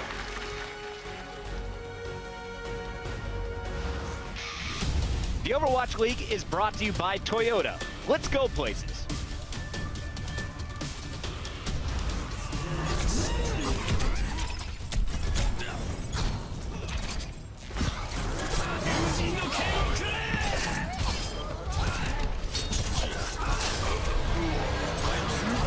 Is unleashed.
Triple kill.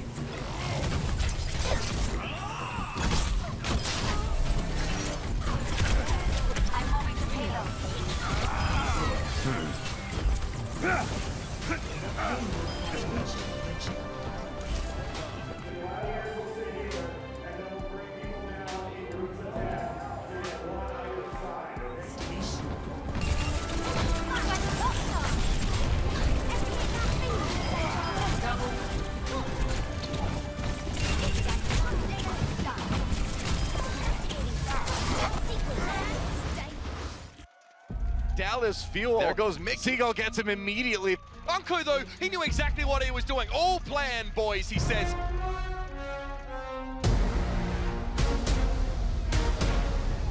XQC jumping in, doing damage. Mickey coming in for the kill. That was just really well done by Dallas Fuel. And the Valiant are back on the move again. And we are back here at the Blizzard Esports Arena in Burbank, California, where it has gotten crazy.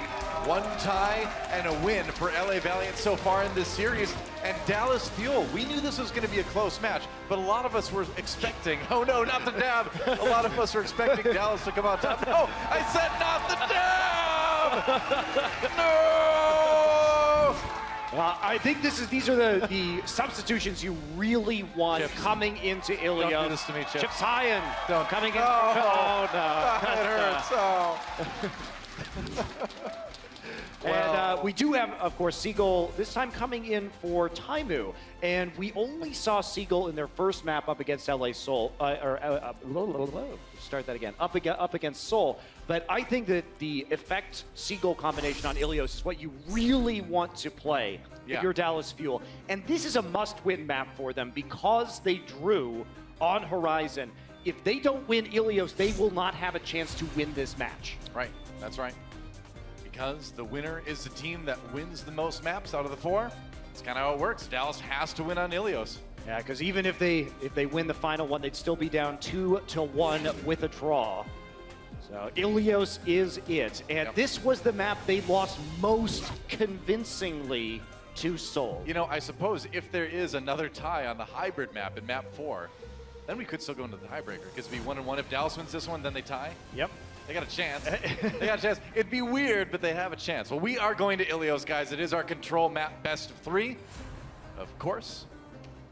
And we can see on our super special screen, it's really not that special. It's just next to us and shows us the game. But we're starting things out on Lighthouse. So, and Lighthouse was the point that the Valiant lost against Shock. So this is the one they looked a little bit weaker on. Silk Thread was playing with Pharah, Genji, McCree, these types of heroes across this map. So showing a different hero pool than Agilities. But this time around, Seagull will be playing the Pharah. As we come to expect on Lighthouse, of course, Pharah very powerful considering you can effectively control the point.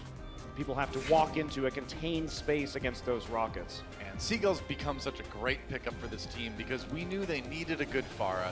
You know, they needed a good Junkrat. And he's really kind of filled that.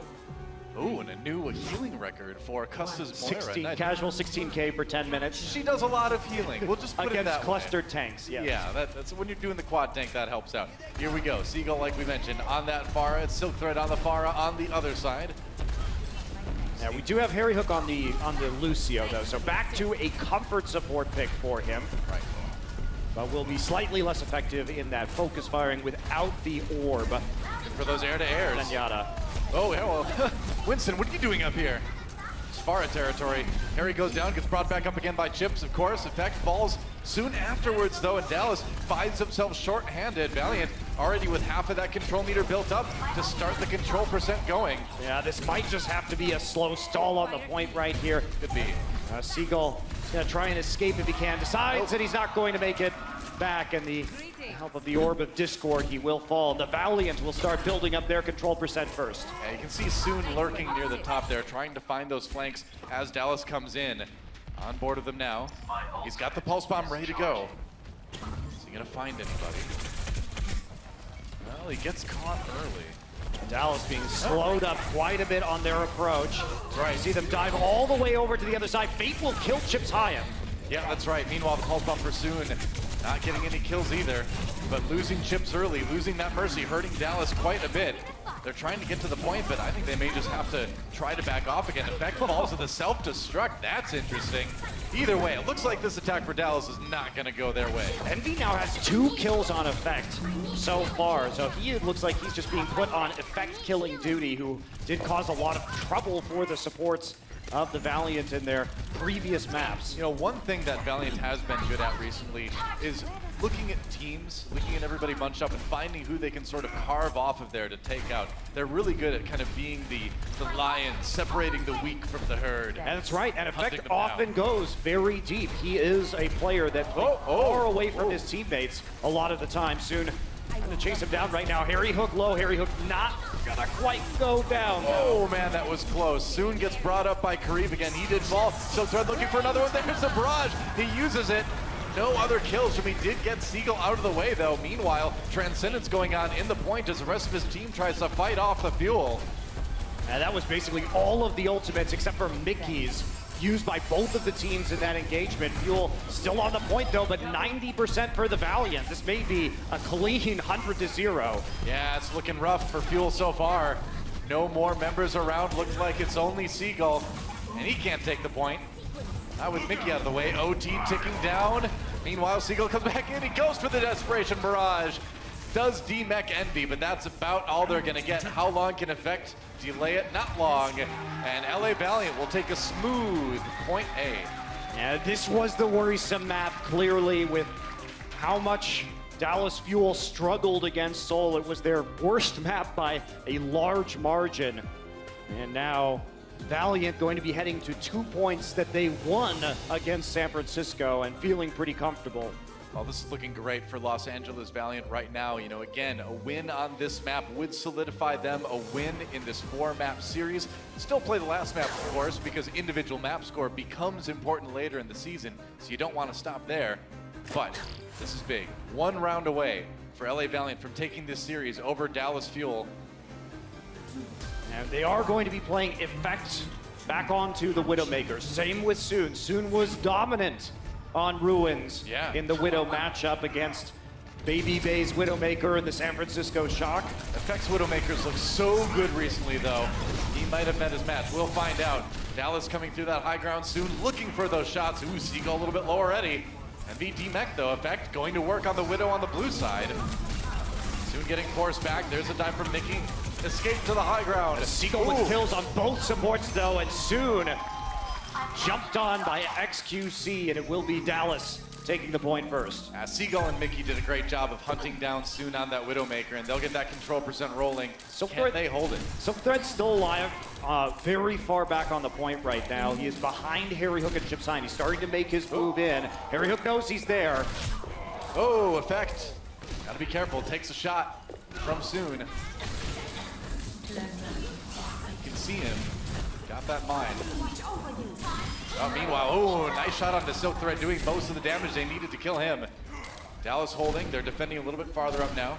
It was a cute flank from Silkthread. He survived deep behind the enemy lines, but they can't actually start to flip this point. At the very least, though, Chips Hayam was forced to use his Valkyrie. Yeah, Effect forced to back away, too. There's the self-destruct from Mickey. Oh, he gets Soon. Wow, how did that happen? Somehow Soon ended up in the line of sight for that blast radius. Mickey's not stopping there. They're diving deep. They got the self-destruct out, looks like. And yeah, Dallas gonna keep holding. That's enough. It's gonna be enough. The forward pressure caused by the Primal Rage from XQC, the main reason why they were able to take those tanks out. In fact, nearly dies to a shot from the side of the map from Soon. Well, big deal at the end of that, too. When they bottled up Envy in that house, he used his self-destruct before he died. So that's a Diva ultimate kind of for nothing on the Valiant side. Does find chips. And now they know that Seagull is creeping around the flank as well with the help of that Widowmaker ultimate. Dragonblade time, yes it is. Seagull going in, there's Reflect. Oh, but he gets beaten down by the Mighty Ape. And this might be a good opportunity for Valiant to flip the point. Oh, the Met kill, the re-Met kill right there. Mickey actually hit Envy with the Met call down. Nice, you don't see that every day. Either way, Valiant does take the point. Unfortunately, Seagull panicked a little bit in the use of the Dragon Blade right there. Only a couple of tanks. He came in thinking he might be able to catch some supports, but that wasn't going to be the case. That's right. Running to Harry Hook right now, has the Transcendence, and he did it. Force the Resurrection out, so an opportunity now. Well, Creed used his Valkyrie there. Yep, they can wait this one out. Yep, that's right. Just kind of letting that... Another kill on to Soon. That's the second one for Effect. Well, Effect, you know, like we said, that great Widow play seems to be kind of giving Soon a run for his money right now. He's been winning the duel so far. They got to reclaim the point, though. They've got half the control meter. Got to hit that shot on the Mercy, but just hiding behind the pillar. Oh, man. Playing it safe is Curry, but not safe enough as Mickey comes in for the finishing blow. Dallas Fuel flips it back, and they are near 90%. And look at this, though. Chips with the Valkyrie, didn't have to use it, and they've got great crowd control with the Primal Rage to push people off the point, hold on to it for as long as they can. We'll see if Seagull can have a better ultimate this time. I have to work around the Transcendence from Unko.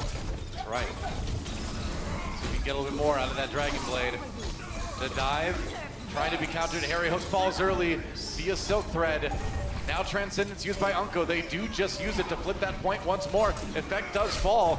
Dallas has time to pull back, though. Chips did pop the Valkyrie, so they may go right back in here. Yeah, they have to go in right now. Seagull has the blade. He waited out the Transcendence, but he got hit by a shot. Oh, there goes Effect. Soon. And here it comes. Dragon Blade time, trying to chase down Soon. One more, that'll do it.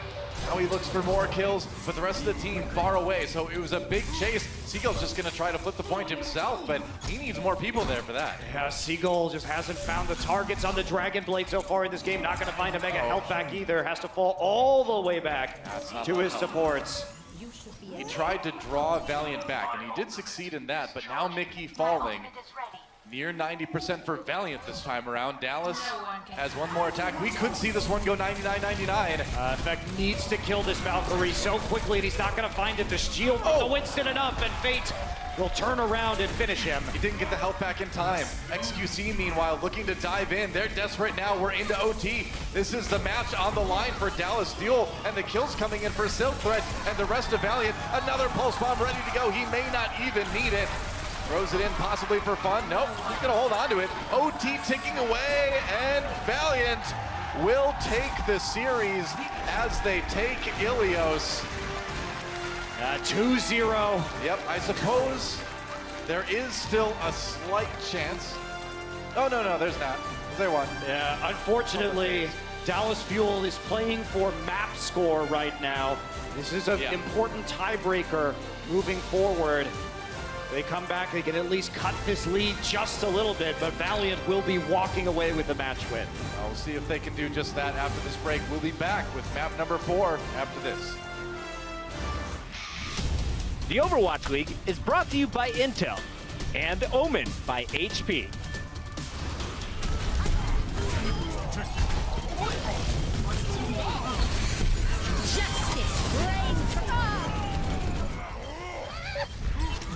It's high noon.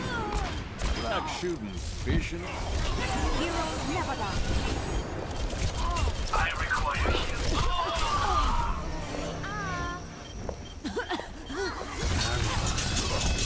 Time to wait. Using no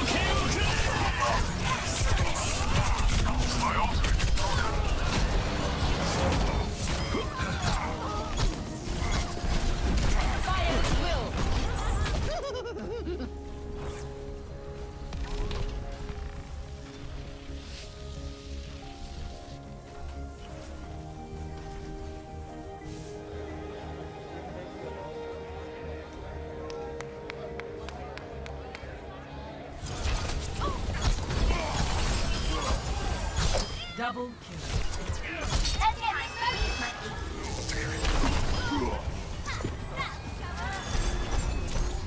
There is disquiet in your soul. Gemeinsam kämpfen wir. Experience tranquility. Heroes never die.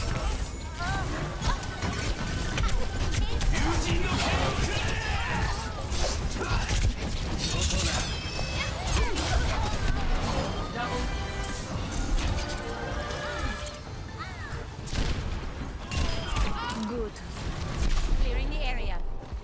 Justice reigns from above.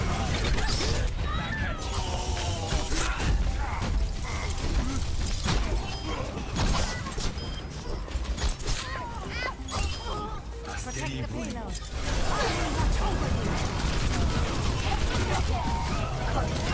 It's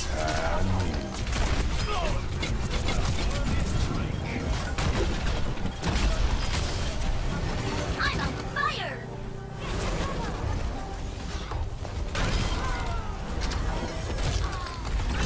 Nerf this! Damage bump! Triple kill.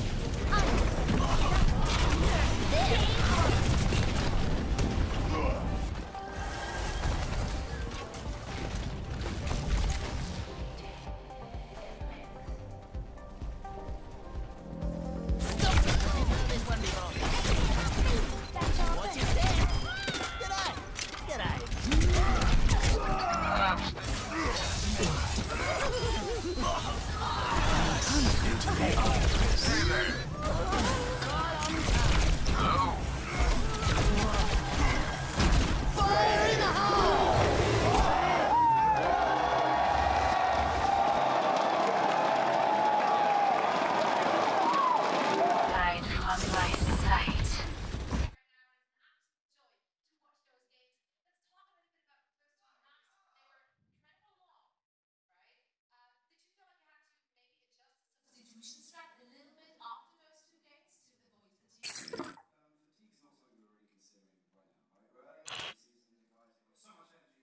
Crazy, right? But later on in the season, it's definitely something we'll be considering. It's like, that's why we have such a large roster, right? So we can do things like that. But right now, not really. It was just strat specific and stuff like that.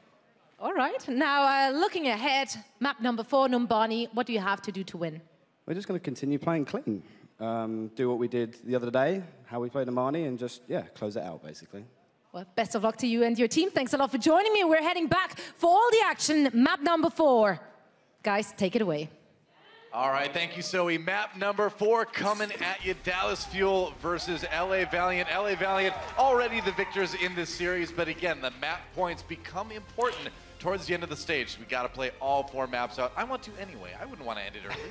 Yeah, I wouldn't either, especially since we did get such a compelling Numbani match from both of these teams, but particularly for the Fuel, who will be subbing Taimu back in for Seagull. Okay, well, I mean, Ilios was rough for Dallas Fuel. It was a tricky one, especially Ruins. I mean, those Dragon Blades just didn't seem like they were coming at the right time for Seagull.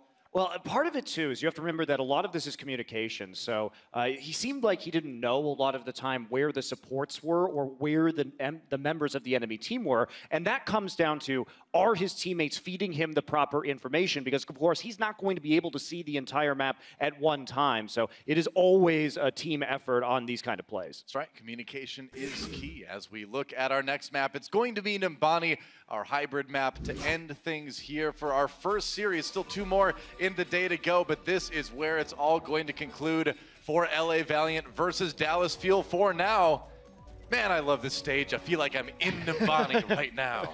Absolutely, and I love what we saw the Fuel do against Seoul Dynasty. They used Harry Hook on the Soldier 76, which we're used to seeing single support, and then of course Taimu on the Torbjorn. Now, this has not been something that we've seen out of Envious, the former iteration of Dallas Fuel, or Dallas Fuel itself in the past. And I think they're probably going to be running something similar to this again. They seem like they've prepared for the maps in a very specific way this week. And they, yeah. I mean, at this point, I'm not surprised by anything Dallas Fuel chooses to run. I mean, we've seen triple DPS, we've seen quad tank, we've seen dive, we've seen pretty much everything you can see in Overwatch right now come out of this team. And although they're not coming away from this match with a win, it's still an impressive showing either way. Absolutely, and Dallas Fuel's schedule has been really brutal at the start of this week. I mean, you look at this team and you know that they're one of the top teams in this league with their competitive history and the amount of talent on this roster, but they have to come in here, they have to play Seoul first, then of course they come in and play Valiant. It doesn't really get a lot easier for them. Of course they have Houston next week, but they also have to play against London. Right. So we're in a situation where Dallas Fuel could have an under 500 record after the first couple of weeks of play, despite being a very good team. It's crazy. I love it, though. I mean, this league is going to end up being a lot more competitive across the board than I think people were thinking going into it, myself included. But we'll see if Valiant can finish this one out strong as they go on the attack here on Numbani. And Effect is playing Sombra. This is a new one. Taimu or Chips are mainly the Sombra players on this roster, and they were not playing Sombra on defense the last time. And also, on top of everything else, rarely is Sombra played on Anubis A defense. That's right. I mean, on Numbani A, there's not a whole lot of health packs. There's one kind of down in the hallway, but there's not a lot to go from. Unko, D-Mex Mickey, good start already for Valiant. Getting even better. Fate falls, but they have the purchase on the point for the moment. Harry Hook kind of on his own. Now Chips getting chased down by the Diva. Envy finds another kill for himself. You want to talk about most improved players coming out of Contender into this league? I think Envy's a candidate for number one. I think Envy is number one, though. The difference that we've seen in this player's development from the last time we saw him play at the professional level to the start of the Overwatch League, or even the start of the preseason, was immense. Well, somehow Envy managed to pull that one out of the fire. Effect getting the kill there onto Kariv and a couple more. Man, I guess Effect just bragging out on this Sombra. You know, at the end of the day, sometimes Effect just carries. That's just how the world works. That's how it works indeed, dog. Doesn't seem like it should work that way, but it does. He's a fantastic player, and there's a reason why he was at it. He's actually Silk Thread hacked right now, but still manages to stay aerial long enough to pick off the rest of the members of this team. Okay, so now some decent control percent building in. I think Valiant's going to get that payload moving at this point. Taimu diving back in again to die with his team. Probably see a swap from him going into point B. Pretty close to the ultimates. We'll see if he sticks with it. I think we're probably going to see him switch. Yeah, unfortunately, the Torbjorn hasn't been very effective, especially against these teams that are running the Pharah that can easily deal with the turret. It's not exactly a surprise, because Valiant would have already seen this a couple of days ago. We've seen it twice now, and it hasn't looked particularly impressive either time. It'll be interesting to see what the look is going to be next time we see Dallas on Numbani. Taimu on the Widow now. Effect will be taking over on the Soldier. So a switch up from roles that we've seen on previous maps. Yeah. Well, pressure coming in from Valiant. Unko sitting with the payload while everybody else goes forward and has all the fun. Chips Iron taken out by the Primal Rage from Fate. And no, Taimu in a little bit of trouble. Silk Thread looking for that duel. He's got some help from his large gorilla pal, and we get the killing blow there. Looks like point B may go pretty quick unless Dallas Fuel can put together a pretty miraculous defense. No, they're not going to. They're chasing them all the way back to their spawn right now. Taimu again making a change. Wants to deal with these flankers, with the traps, with the mines. And so it will be the Junkrat. Soon maybe a little bit too effective in the backlines right now. Yeah, Fuel just getting rolled at this point here. They're again now, they're gonna try to contest point B with the Primal Rage. This might be enough. Oh, but then comes the self-destruct. Silk Thread with the D-Mech on Mickey. And Transcendence keeping the members of Valiant going for the moment. It's still a hotly contested point. Another See if they resurrection. can hold it. I don't know, yeah. Another support ult too from Dallas Fuel. And it looks like they may get a little bit of stability here at the very end. That was a bold play using both support ultimates, but it proves to be successful. Entering into the fight with Chips Hyan and the Valkyrie and getting the quick res onto XQC. And soon backcaps it. That is... All right, uh-oh. You can't let that happen. You can't use both support ultimates, have an epic defense like that, and then just let the Tracer sneak it in. That is a That's embarrassing pretty big right there. I mean, Dallas. that's a really big error. You committed so much to that hold. You pulled too far forward, and guess what? Soon has been backcapping you this whole series, and he just nudges that payload in. I mean, Soon's been the sneaky Trace. Remember what he did on Lunar Colony, too, kind of pulling Dallas back and messing up their defense on that round, too. You can't forget about Soon. Yeah, he's always been a Tracer player that plays the objectives. He will stall the cart, he will nudge it in, he will get into your back line, and now they're going to try and finish this map. Silk Thread trying to do work in the back line of Dallas Fuel, cutting away at Mickey. Finally does fall with 15 health though. Silk Thread going to need to try to play it a bit safe. Just push the payload a little bit more. Taimu does DMAC Envy. And maybe with the respawns they can hold. It's going to be tough though. Silk Thread kept alive. And now only a Primal Raging Winston on the point for Dallas Fuel, trying to prevent Valiant from scoring this one in the end. Effect does fall. He swapped over the McCree. Maybe Valiant can push it through here. It looks like they can. They're so close. Oh, another res comes in. Chips with the Valkyrie. Gets taken out immediately though. Two reses he gets. Yeah, he gets a couple of reses, so it's at least a little bit of time for the supports to come back onto the payload, but that's it. Valiant finishes the map. Now, a little bit more time taken off the time bank at the end, but Valiant does complete their Numbani attack round. You saw Dallas try to swap their composition to Zarya, McCree, and of course sticking with that Junkrat at the end. It's a sort of pick comp that prevents a lot of flanking attacks. They've been having trouble with Soon and Silk Thread, but it was too late, too little too late. Well, the big moment when that defense fell apart is when Soon was able to sneak that payload in there and take point B. Great move by him, but disaster for Dallas Fuel as they dedicated so much for that last second defense. Yeah, it's hard too, because as soon as the payload hits, you're in a situation where everything, basically you're all the way overextended. You see the spawns catch back up to the payload itself and forces them to make some late composition swaps that they would have liked to have waited on, or at least had more room to maneuver with. Yeah. I also think it's probably pretty crushing mentally to deal with that. Oh man, I would not be feeling good after that happened. I may have some friendly things to say in voice chat. Nothing but supportive comments for my wonderful teammates. Hey guys, thanks for always protecting me on Zen, making sure I don't get dove. You're the staying best. in line of sight.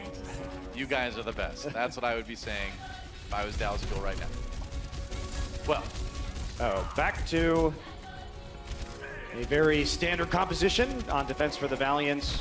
No strange tricks here, no single support, just Silk Thread on a Soldier 76. Yep. Pretty standard stuff. Dallas Fuel looking like they're going to go with the dive here. Taimu on the Soldier, Harry Hook going to be playing the Lucio just to get them a little bit quicker to the point. Yeah, we'll see how they take this, because there's not going to be as much help from the Lucio. See if we can get back up onto the high ground here and heal up and dash right over. Effect on the Genji, a hero he does play from time to time. Sure enough, Taimu down already though. Not a great start. Effect gets taken out as well. And the just run at them strat has worked for Dallas Fuel in the past, but at this point it looks like they're going to have to take a break. I mean, I would rather see a Zenyatta with his composition, because I agree.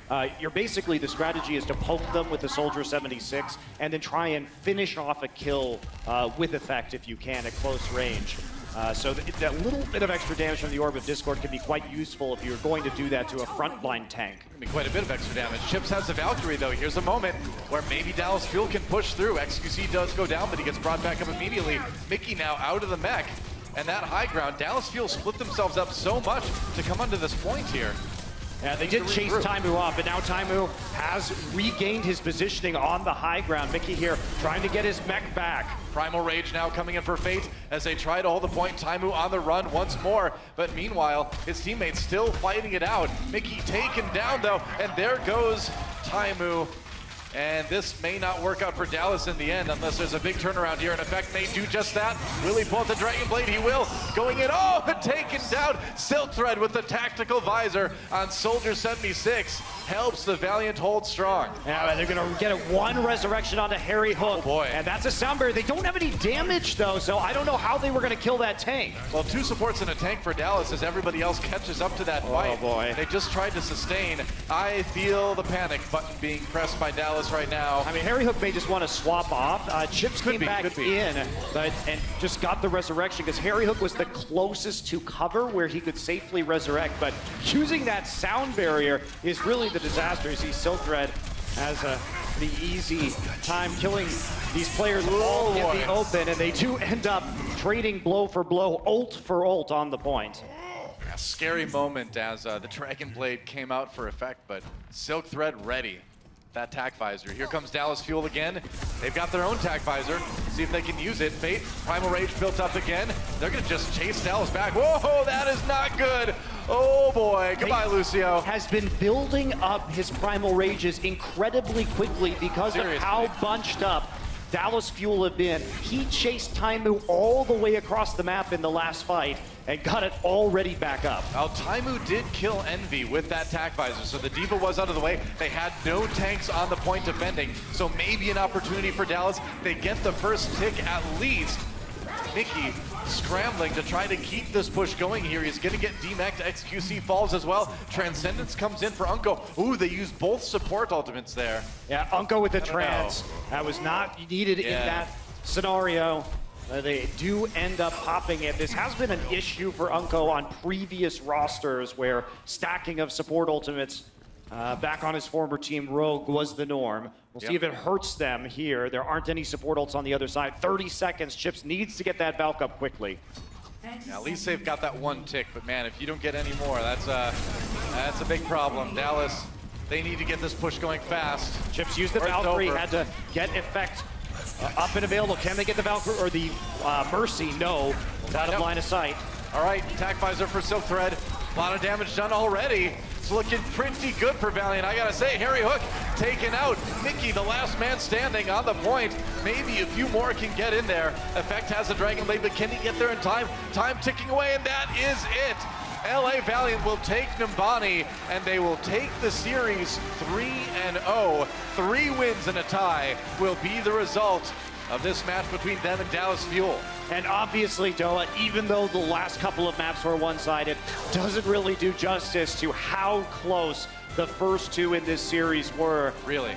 And Valiant making a case for themselves to be considered a top team coming into the start of stage one. This was a big proving match for LA Valiant, right? We knew they were good. We've been saying good things about this team, but Dallas Fuel just seemed to be, until now, on this level slightly higher than everyone else that wasn't a totally Korean roster. Well, LA Valiant, they don't care about that, man. They come in, and despite those first 2 maps, they win this one with style. Absolutely. We'll send it over to the desk now to break down that match. Thank you so much, Monty and Doa. The Los Angeles Valiant, your hometown team, is 7-0 in maps. And one. Of course. Fantastic stuff. Welcome back, everybody. I'm your host, Puckett, with Brennan Sideshow to break down all of the action. And this was an instant classic. I feel like every single match we watch the Dallas Fuel in, they're going to put on a show. But for me today, I am so blown away by the performance we saw from the Valiant Sideshow. They looked fantastic, didn't they? I mean, we came into this and we thought that it was potentially the 2 best Western teams that were going to be clashing, but most people had Dallas Fuel as the favorites for this. Los Angeles Valiant came in and they would push to their limit, I think, but delivered a fantastic performance on every map. Now, Brennan, we were coming into the halftime and we had the score 1 and a draw, right? So it's a 1-0 lead. This is match point now for the Valiant as we go into game 3 on Ilios. And when we were looking at the Dallas Fuel, they switched up their lineup to something that we kind of expected to see after watching the VODs against Seoul. Yeah, so they ended up subbing in Seagull, and I mean, the guy, I'm just gonna say straight up, he wasn't performing on a level that we'd expect from him, actually. In terms of his statistics, if I just point this one out, he ended up with, I believe, only three deaths to his name when he was playing Afara. He got absolutely dunked on by Silk Thread, and wasn't really playing at the potential that we've come to expect from him. Well, here's the thing. If you sub him in on Ilios, which makes sense from a theory point of view, because the heroes that he plays, the Pharah, the Genji, they're better on Ilios. But the problem with this roster is that means you take Taimu out of it, and when you're on Ruins, the map that you're currently looking at, that means that Effect has to play the Widowmaker, and you don't have him carrying on the Tracer role instead. So Seagull has to step up there. When you normally have Effect and Taimu in the roster, Taimu can play the Widowmaker, and Effect has these big performances. So we didn't see the same impact from Seagull as we normally expect from the DPS duo on Dallas Fuel. Pretty interesting stuff there to see Silk Thread winning the Pharah battle. Is that something you expected after seeing Silk Thread just a few days ago? Yeah, absolutely. The guy has pretty insane statistics across the board, actually. But what's most impressive is his hero pool, how well he can flex. It actually provides so much flexibility for Valiant in terms of what they can run, because they can sub in Silk Thread, and they don't have to worry about not being able to run a double hit scan, you know, Soldier Tracer composition, or even not having a projectile player. That's what's so interesting about it. All right. Go ahead, Sai. Yeah, he's been one of the big performers for me coming into the season, because people didn't know that much about him, and he is able to play a huge amount of heroes, including Genji, which you see his stats for now, and you would normally expect Agilities to be picking up that role. But because Silk Thread has got so many heroes that he can play, the Tracer, the Soldier 76, it's a more rounded portfolio for him. And Los Angeles Valiant, it seems like they can play him on any map, and he'll still be able to come out with these huge performances. Incredible stuff. So they locked it up after 3 maps, but we did go to a 4th, and honestly, I thought we had a strong start for the Dallas Fuel. They were able to stall out on first point. The second point, they really slowed things down, but things went awry. You saw Soon on the back end with the back camp, and that seemed to just suck the momentum away from the Dallas Fuel. It was all back in favor of the Valiant. They were able to complete all 3 points, and then they had some nice holds. Let's take a look at some of the highlights from that final game as we look at what was going wrong and right here for the Dallas Fuel, because you look at the scoreboard, it's 0-3, but these games were so close. They were indeed. They were completely across the board. I was actually expecting it to go to a game 5, because these two teams are very closely matched on paper, which people don't actually quite realize. I think it's very impressive as well that Valiant, under the pressure, like you were saying earlier, Sideshow, have been able to perform on this upper level. And it really begs the question now, what's going to happen now when Valiant look to the future when they're playing against these top Korean teams in the Overwatch League? For sure, so much potential on this Los Angeles roster, but for me it was kind of surprising actually to see Dallas Fuel almost crumble on this final map. Like you were saying, as soon as Soon got this back cap, and it did completely take the wind out of their sails, they had a chance to reset, and it was stolen away from them by Soon's impressive game sense there. And then when they were attacking, when Dallas Fuel were trying to crack the Numbani, they were trying loads of different things. None of it worked. It all looked like it was kind of a little bit... They couldn't find out the right path to be able to take to crack that defense, and they were just trying the same thing over and over again. Harry Hook on the Lucio, they'd come up the middle, they'd see if they could get a pick. Los Angeles Valiant, crisp teamwork, great positioning, able to circle around them and get big use out of their ultimates every time. Brent, real quick here, if you're a Dallas Fuel fan, you look at their league standings, they're now 0-2. How concerned should you be for this squad? Honestly, not that much, to be honest, because Dallas, they've still got absolutely tons of talent, good coaching staff behind them as well, which is also, you know, most important.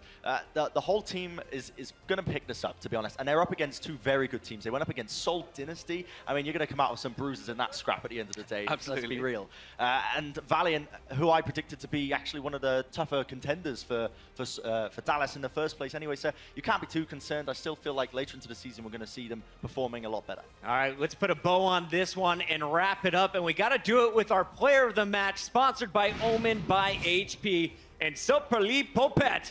Oh my goodness, it was between the French boys, Unco and Soon, at the end of it all. We just had to go with Soon on this one. The man was a monster. He's incredibly consistent with his performances as well. And what's so impressive to me is that it has plugged the gap that Los Angeles Valiant's core always had. They never had the firepower in this kind of area of this Tracer that knows the correct times to go in and out, always comes out with the clutch performances. Soon has filled that gap so well, and it's provided such a boost in terms of firepower to this team. Best hero for Soon to play?